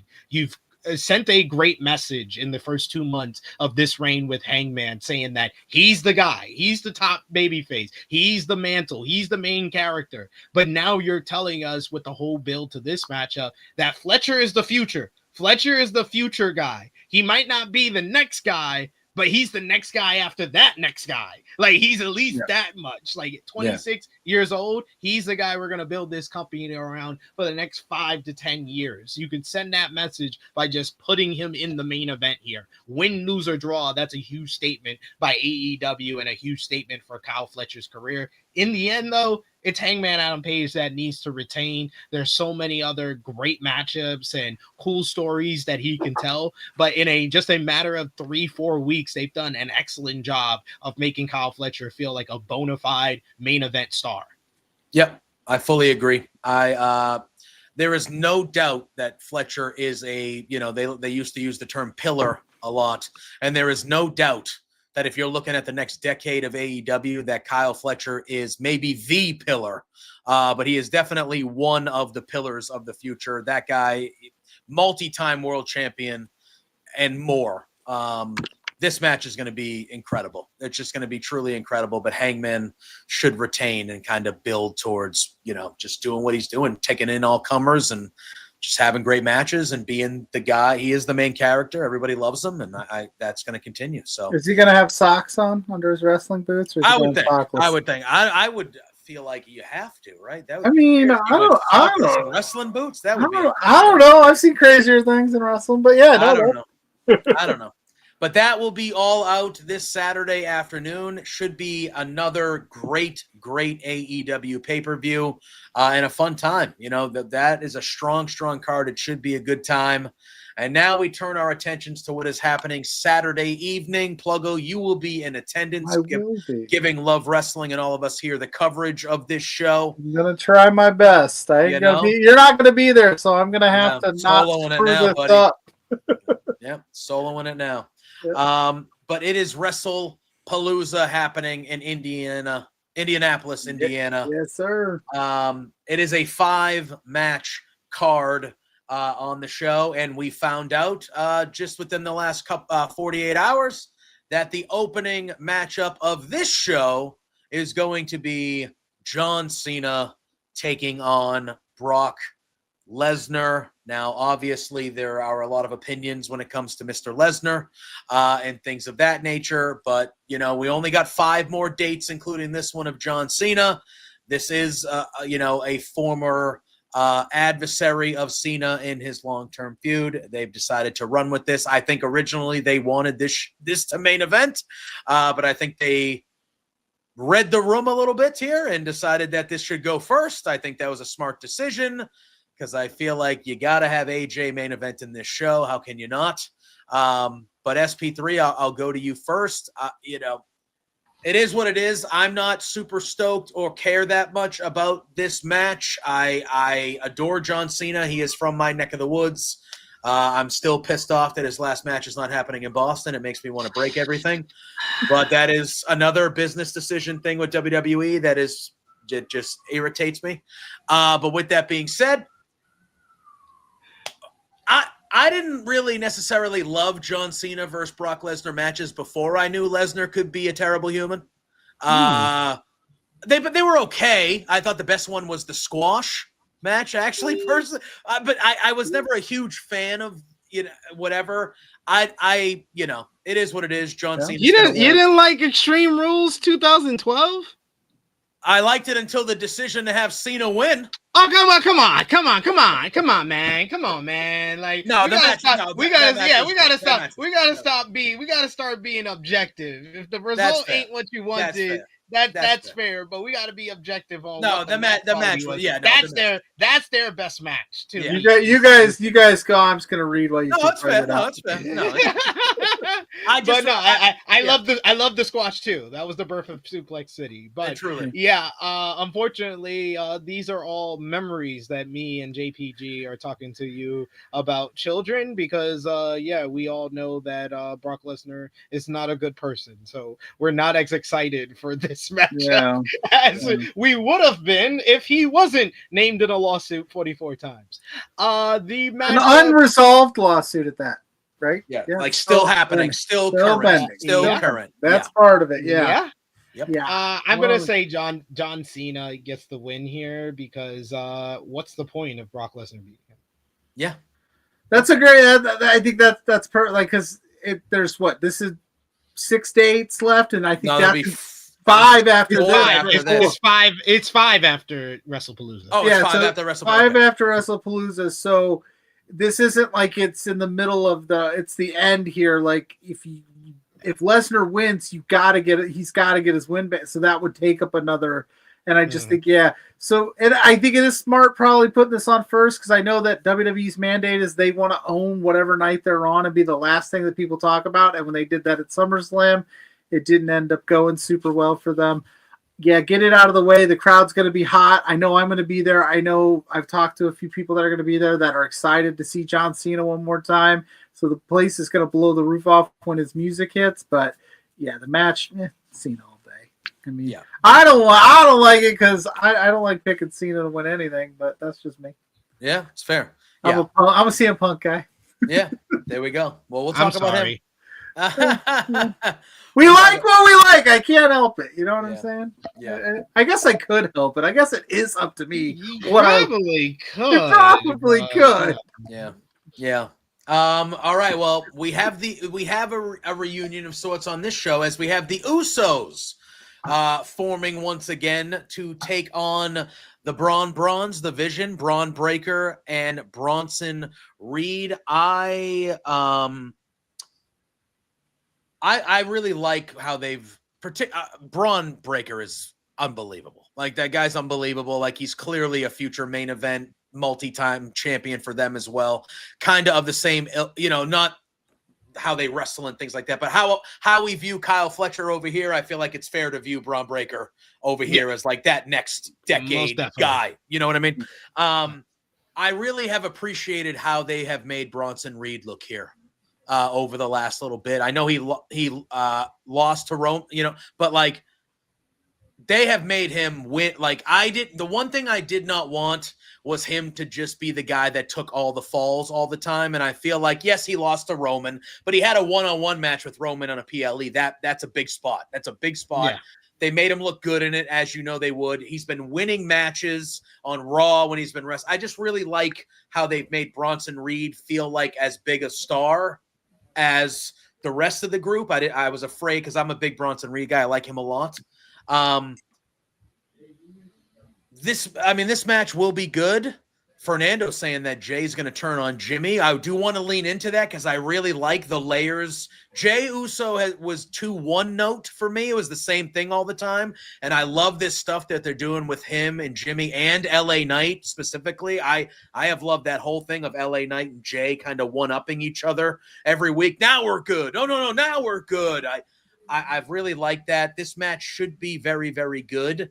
I think there is going to be some dissension or some stuff going on with the Usos. I do think the Vision will get the win, Pluggo. I don't know what you're thinking about this because I know the Usos are kind of teaming for, it's been a little bit since we've seen them kind of get a big tag match. So, yeah, this is the one where I'm like, it could go either way because I've been saying the Vision, especially Braun and Bronson, need to win so that we're like, oh shit, this Vision is just like unstoppable. But they end up sometimes saying, I've loved Jay's like, hey, I've reached the pinnacle of success. I fell off, and now he's turning into the guy that he hated. That's why he left the bloodline. So I really love that like interpersonal, like I'm still a good guy. The fans still love me, but I actually, I'm kind of sick of being the punching bag. So I'm interested to see where it goes. Does Roman come back here at all? I don't know if he makes an appearance. I know that he was out filming Street Fighter, but so was Cody. And he seems to be, he'll be here. So will Roman Cody was out before Roman left. That's true. Yeah, Cody's been out since the beginning of August. But didn't they film the same movie together?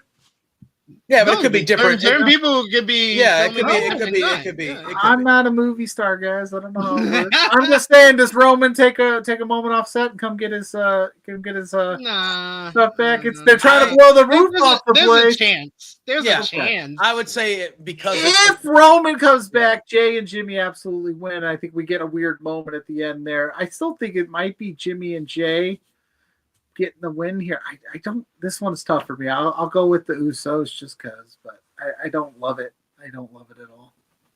I'm gonna go with the Vision's Braun Stars for the win. I think that they are the real kind of work of the Vision, because I think that they've gone a long way in building Bronson Reed as like a certified like upper mid card fringe main eventer guy with the whole tribal thief stuff and the work that he did against Roman Reigns. Stealing Roman Reigns sneakers is the best decision he's done in his career.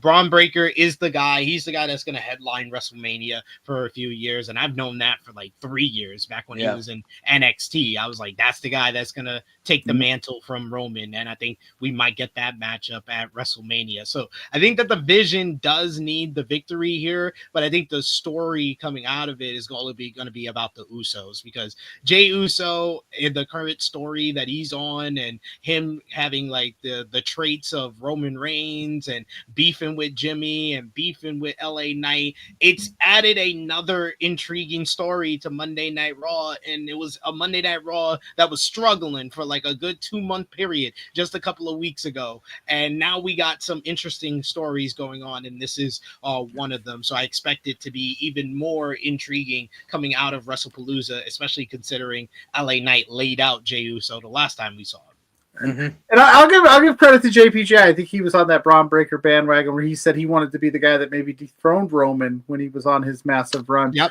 Before we move on, quick sidebar, quick whiteboard bet. Over under this match, the mention of LeBron James, because now it's an ESPN product. It's Braun Breaker, Bronson Reed. How many times are we going to hear, well, LeBron James would have liked that? 1.5. I'll set the bar at 1.5. I'll say 2. All right. So you're taking the over. I'm going under. All right, you're going under. Listen, SP3's going over. They're gonna mention LeBron James. Let's hope they don't. As a Celtics fan, I don't need to hear that name.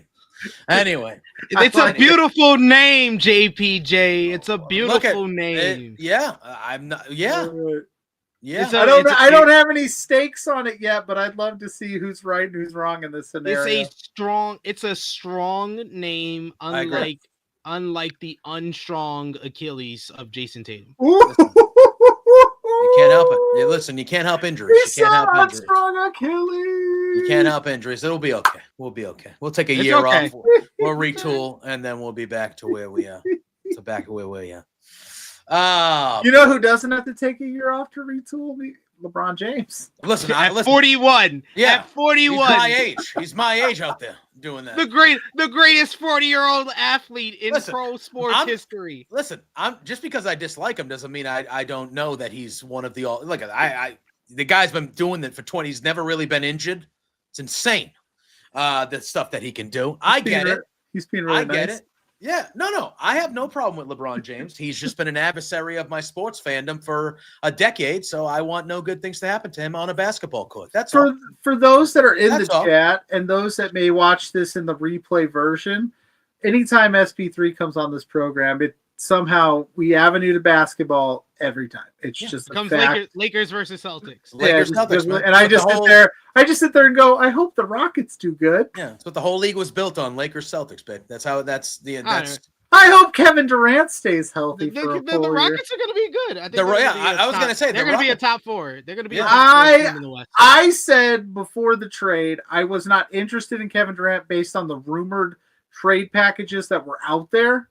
Mm-hmm. What we got for him, what we gave up for him, I was like, okay, I can live with that. Jalen Green for Jalen Green and second round picks. Wasn't even a first rounder. You didn't even give up picks for him. Second round picks, Jalen Green and somebody else, and I was was it the guy that nobody likes, right? Wasn't the guy that nobody Dylan likes? Brooks. Yeah, Dylan Brooks. Peace, buddy. I'm glad I don't have to root for that guy anymore. Yeah. One of the best defenses in the NBA just added one of the greatest scorers of all time. Yeah. Yep. So Insane. we'll see. Listen. We'll see. Insane. Yeah. You should be all right. You got a great coach too there in Ime. He's a great coach. Yeah. All right. We have a singles match for the vacant Women's World Championship. It is Io Sky. It is Stephanie Vaquer. This is going to be tremendous. Has a potential to be the best match of the evening. I'm torn here, fellas, because I feel like the momentum of Stephanie a couple months ago, before we kind of ran into the situation where it felt like, oh, I think they're going to hotshot this and go right to Stephanie. And then everything kind of went down with Naomi having to vacate the title. And then instead of, because Io earned a title shot, they couldn't have the match. Stephanie wins a title shot. I think it was going to be Stephanie and Naomi in Paris. It didn't happen. And then they kind of just waited for a while. And my problem was, whatever, you want to wait till your big pay-per-view, fine. But like, Stephanie wasn't wrestling or on any of the friggin' shows. Yeah. So it's like, I understand she's one of the best wrestlers. I love her. She had all this momentum. She's still super duper over, but like, you couldn't have had her wrestling anybody on Raw and just getting victories. So weird. What are we doing? And then there was the rumor last week that she was a little banged up and they couldn't do the match or something, or they, like Pierce said, she wasn't available. And then what did they do? Oh, she's healthy. We're gonna have her wrestle 3 times this week in major matches. Yeah, it's just like we're gonna have her wrestle these 2 big matches on Monday, Tuesday, and hope she makes it to Saturday. Yeah, I just don't understand. I don't get it. Like, I understand we were trying to figure out the situation, which I felt like they were really trying to figure out the situation. But why is she not? It was the same way I felt about Io and Tiffany when they were doing that. Have them wrestle. Just have them win matches on television. Io Sky was Women's World Champion and didn't defend her title for 2 months because they were doing the Queen of the Ring. It's like, that's to decide who's fighting them in the future. That doesn't mean that they have to wait 3 fucking months to fight. What are we doing? It makes no sense. Also, and why did Pierce say the phrase a couple weeks like before this match was announced? I got to get with your opponent and see if I can get this signed and sealed. Like, he made it sound like it was going to be a big deal, and he's like, "It's Io Sky." It's the most obvious matchup they could have done. You had 2 people that needed title matches. They did not have the title matches. The title is vacant. What are we waiting for? Don't worry, Stephanie. I got a plan. I just got to talk to her and make sure it works out. And the contract gets. Io Sky was your number 1 contender. You just hey, you're in. I'm starting to feel like Triple H doesn't know how to book women's wrestling. But anyway, which is crazy.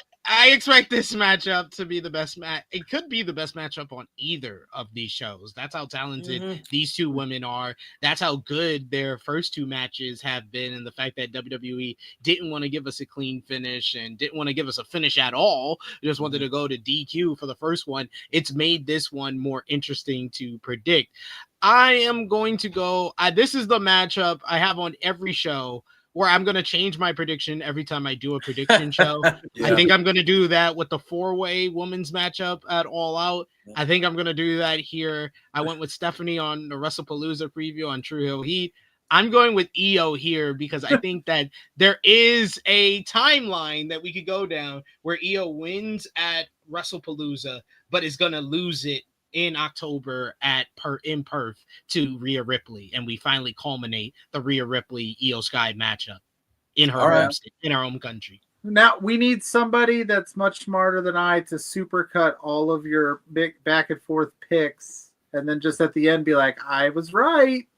And Sullivan saying, "I'm always right." Yeah, Sullivan saying he hates both of your teams. That's just because Joel Embiid is made of glass. I was gonna say that's because he's a 76ers fan and he's been the third. He's been the third leg in the whole history of the fucking league. So anyway, more like 4th leg because the Knicks done replaced him. So oh, we love you, Ryan. Well, I'm gonna be different. I'm gonna say it's Stephanie Vaquer because they've also been teasing, and I know that there's a chance the Kabuki Warriors come out and get involved. Rhea's probably going to come out in defense of her as well, because I can't imagine they would do this without Rhea Ripley somehow making an appearance on this card. But I love Stephanie Vaquero, and they've been teasing Rhea and Stephanie too. That was backstage segments, so you could have that match there too. I really like Stephanie Vaquero a lot, so I'm going to go with it. But I don't think you're wrong either. SP3, it could be EO. Yeah. This is a great match all the way around. I think we win. We win. It's a complete toss-up to me. It truly is a complete toss-up to me. I'm leaning Vaquero, and I think that's the way it should go. But I feel like they should have, again, you just killed a lot of her momentum where it felt like it was a no-brainer that they were hot-shotting her to the title just because of the momentum she had immediately upon arrival. And I just felt like her floating around and not doing anything was like, it would have just, it's just weird. It was just weird to me. But all right. So, all right. We are going to go and change our attentions to the match for the undisputed WWE Championship. It is Cody. We saw him make his return last week to attack Drew McIntyre as he was taken out by Drew McIntyre just a few weeks ago. So it'll be Cody defending against Drew McIntyre. I'm going to be honest with you guys. I don't think it's going to happen, but I would love Drew McIntyre to win this damn match and win that title. I would love it. I don't know who wants to take it first, SP3, but I wouldn't mind that because Cody won this title maybe like a month ago. I'm already over it. I've seen this. I've seen how this goes. There's only one matchup that I want to see from Cody as WWE champion, and it's him versus Punk. And I think we're just going to waste time until WrestleMania season before we get there. And I don't feel like watching wasted time. So I think that this feud is going to continue because they're going to drag this out. Then they're going to drag out an Orton feud. And then he'll finally get to Punk at WrestleMania season. So I expect Cody to win, but I expect him to skate by and Drew to get his heat back post-match to set up a rematch. That's fair. I'm leaning that way. I think Cody gets this match. Drew's fantastic. I think Drew gets put in these spots because we know what he can do and how we all say that. We're like, we want Drew to get this one, but it's ESPN, it's Cody Rhodes. And I just don't think they're ready to that would be in their mind hot potatoing the Undisputed Championship. Yeah. Even though I throw out the whole John Cena retirement tour year as in like that's a special circumstance. So if Drew's the guy and you think you could do something with him until Royal Rumble Mania season, then do that. But they're gonna stick with Cody. They play it real safe with Cody, man. Yeah, no. At times. I'd like him to be a little bit more bold with him. Yeah, and I agree with you guys. I do think Cody is gonna win this match. I just see no harm in Drew McIntyre getting the best of Cody and then Cody wins it back in a few months. Like, I just see no harm in that if you want to do that. And like you said, they put Drew in these positions because Drew is great. At one point, and I know they did the thing where he did win it and he lost it immediately, and that was, I get that. But like, at one point, you have to actually let Drew win it and hold it. Do they? They technically don't. But to me, I feel like I would like them to. I don't think they will. I feel like at this point, I'm convinced that Drew is a Dwayne guy and not a Triple H guy. And I think that's why he always gets to this level, but he's not able to get here.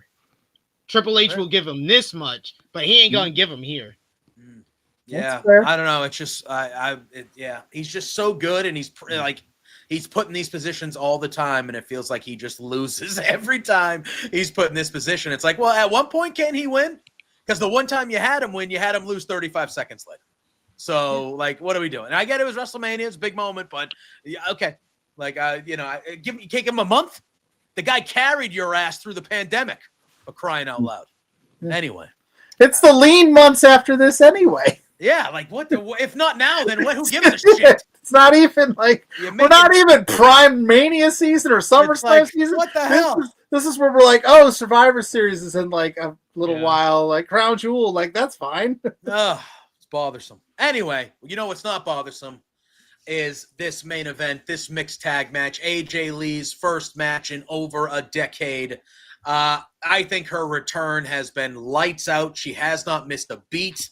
Cutting promos like she never left, honestly. Like from the jump, I've really liked this build to this match. It will. I was hoping it would be the main event of the show. We now can have a pretty strong idea. It will be the main event of this show. CM Punk, AJ Lee versus Seth Rollins and Becky Lynch. Big time match, big time mixed tag team match. I would like to see, Becky has had no problem being physical with CM Punk. They've kind of teased Seth and AJ potential. I would like to see this be a little bit more than just a stand. Like, I would like to see everybody kind of scrapping a little bit during this match. I think they've kind of leaned that way in the build with the physicality, especially with Becky and Punk. I love a good mixed tag. This is going to be great. AJ Lee, this whole night's about her. And this whole thing is about her. She's been terrific since she's come back. I personally think there's no way AJ Lee is losing her first match in 10 years. I feel like that there's just no way. This is going to be a hell of a time. This is going to be a hell of a time, SP3. The build has been splendid. This is the draw for this show. More than a Brock Lesnar John Cena matchup. Mm-hmm. It is AJ Lee, who relatively her run at the top of WWE or at the top of the WWE Women's Division was like 2 years. It was just 2 years, but in that 2 years, I think that she's had a top 5 peak of any female star in WWE history. The only female stars that are currently on the roster that you could say has had a higher peak than AJ Lee is probably only Becky Lynch, Rhea Ripley, and Bianca Belair. That's it. Yeah. Not even Charlotte. I think she's on the same level as Charlotte as far as peaks go. Like, she had a top 5 peak despite not having the longevity of everybody else that would be above her as far as the GOAT list. And she's been great since she made her comeback. I love the return promo, love the return in Chicago. That was great.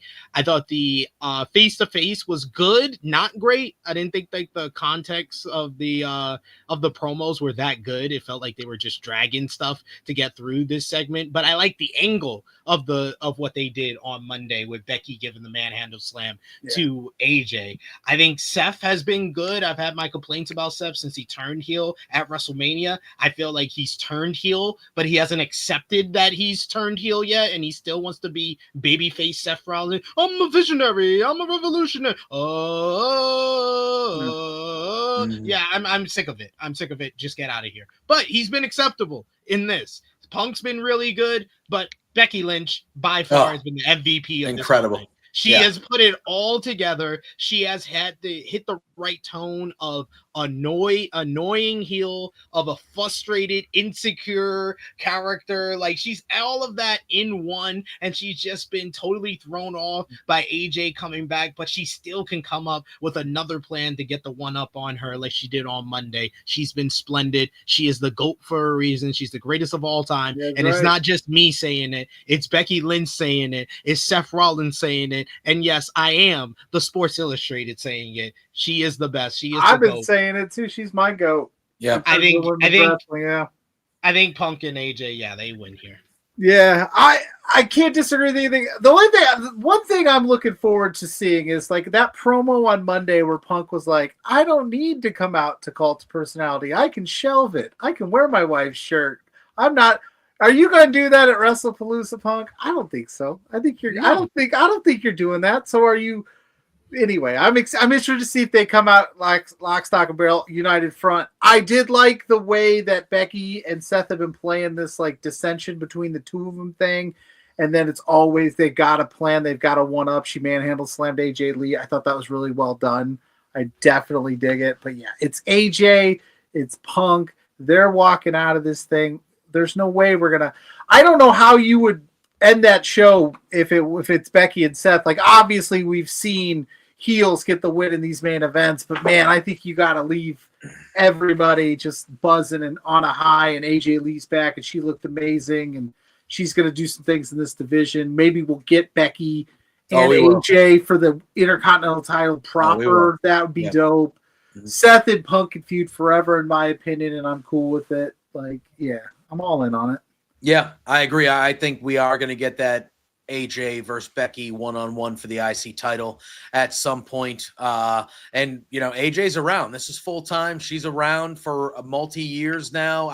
There's a lot of matches that has nothing to do with this, but we saw Bayley come back on Monday. She was wearing an AJ shirt. That's foreshadowing to there's a lot of cool stuff that AJ and a lot of matchups. And it's been 10 years, and I agree with you, SP. At one point for over a year, the whole show revolved around AJ Lee. She was the main character, if you want to call it, of the show. And I think that this is a moment where she's getting her flowers, because the women's revolution doesn't happen without her getting to that level of where she was, because that didn't happen. And that was with the old regime running things, and that stuff just didn't happen with the women like that all the time, hardly ever. And I think that she is a big reason why they were able to eventually get to the women's revolution and stuff like that. So I feel like now that she's back, not only are we excited that she's back, but I feel like she's getting her flowers kind of along the journey of her being back. I know she said it and the internet wrestling community dogged it, but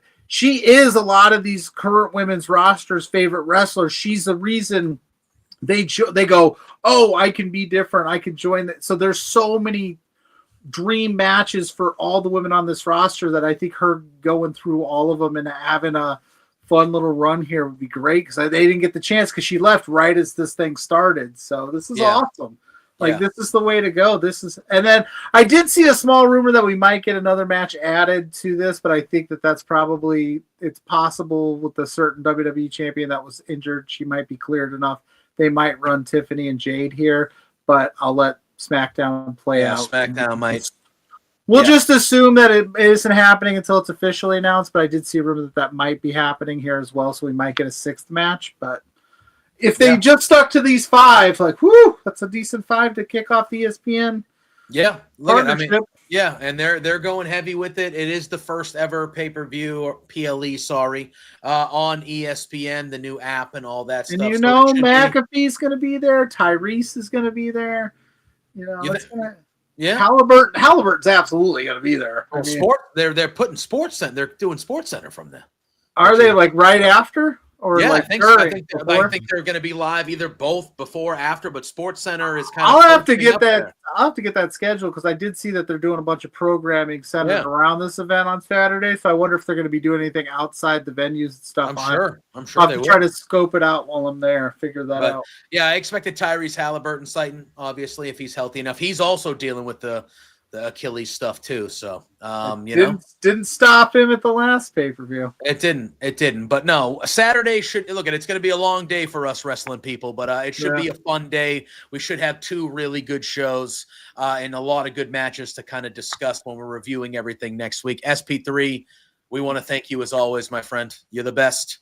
Don't feel too bad about whatever. We knew you were, we knew you were coming back. But we knew feel terrible about it, so you come back more often. I know. Well, yes, that's fine. They manipulated me into coming. But no, thank you guys for having me. I'm always happy to come on here, talk some grabs with y'all. Always have a good time. Always have a few laughs. So I appreciate y'all having me on between 2 beers tonight. Oh, absolutely, my friend. Before we say our goodbyes, why don't you plug your stuff? Let the people know where they can find all your work. You can find me on the Twitter machine at TrueHeelSP3. That is where you can see all the hub of any content that I do, whether it be written work where I write over at WrestleTalk.com as well as SI.com. Yes, I am the Sports Illustrated in every Becky Lynch promo. I do a lot of video work. I'm on Fightful Overbooked every Tuesday and Thursday, 10 a.m. Eastern time with Jeremy Lambert on In the Weeds, talking about the latest in all of pro wrestling. You can see me over on the True Hill Heat Wrestling YouTube channel at least 3 times a week, maybe some more. This week has been a lot more. But I'll be there tomorrow, 1:05 p.m. Eastern time with our AEW All Out preview. I'll be there on Saturday at 10:05 a.m. Eastern time with Miss Chrissy Love and the True Draw Josh with the True Hill Heat flagship podcast, where we be doing final predictions for Wrestlepalooza and All Out. And yes, I will be changing my picks to those matches that I said I'm in the middle on. Love it. I love it. Pluggo, let the people know. I'm Pluggo. You can find me on all social media platforms at Pluggo. You search Pluggo, my face pops up. I'm everywhere there. If you want to know what we got going on every Thursday night for Between Two Beards, go to @B2Beards on social medias, all social medias, to stay up to date with what we got going on, whether it's NFL tiers, guest announcements, things like that. Like you said earlier, I will be leaving for Indianapolis here tomorrow morning. I will be down there Friday and Saturday covering this event. So you'll want to stay tuned here to Love Wrestling and all the social medias to see what content I can get. I haven't got a list yet. I don't know who's on the docket, but know that it'll be dropped here promptly and shortly. So if you're in Indianapolis, come hang out with me. Come check it out. No 4 exposure this weekend because Blair will be in Toronto for All Out. I'll be in Indy. But then all of my writings, my top 5s of the week, are up right now on lovewrestling.ca. So yeah, that's where you can find me. Love it. Love it. You can find me at JPJ Loves Gaming on all social media platforms. Like Pluggo said, every Thursday night, 8 p.m. here, the flagship Between Two Beards. You can catch me over on bodyslam.net every Wednesday right after Dynamite, doing Dynamite Up with Jose on the air, Jose Gonzalez. And then you can catch me over on the Hive Media a couple times a week with CJ doing the Swarm and my video game college football series that I got going on over there. Pluggo and I, the gang, will be getting back together. Pluggo's coming to my neck of the woods next month for Bound for Glory. Yeah. We're going to be doing some media for Bound for Glory, which will be a lot of fun. And it is in Massachusetts, right around the corner from where I am. And I've never been. So that'll be a lot of fun. So Pluggo's soloing it out. He's going to kill it this weekend. Have a great time, buddy. I know you're going to do a bunch of good stuff. I'm going to try. So SP3. Thank you again, my friend. You are welcome anytime. Yeah. Thank you for making the time to join us. It's always a pleasure to have you, my friend. You all know the drill. Pluggo and I will see you next Thursday night. And until then, say hi to Sue. Peace out, Sue. Everybody. Hey there, Pluggo and JPJ. It's Trent's mom, Sue, and I have a bone to pick with you. So, I understand that you guys are being real idiots and spending your entire monthly budget. You've got to be kidding me. This is not the way to be when you're trying to run a business. Your boss, Spencer, is really pissed off at you. I'm pissed off at you. You have some nerve. Get a grip. You have to control yourself. You can't just go out and spend all the money that you're making, you Two Beards guys. Oh no, this is coming out so stupid. Anyway, behave yourselves or I'm going to cut you off from watching AEW. You're no longer going to get to know, be able to meet my son. What? Or me. I'm sorry, this is like, I don't know. Anyway, thanks so much.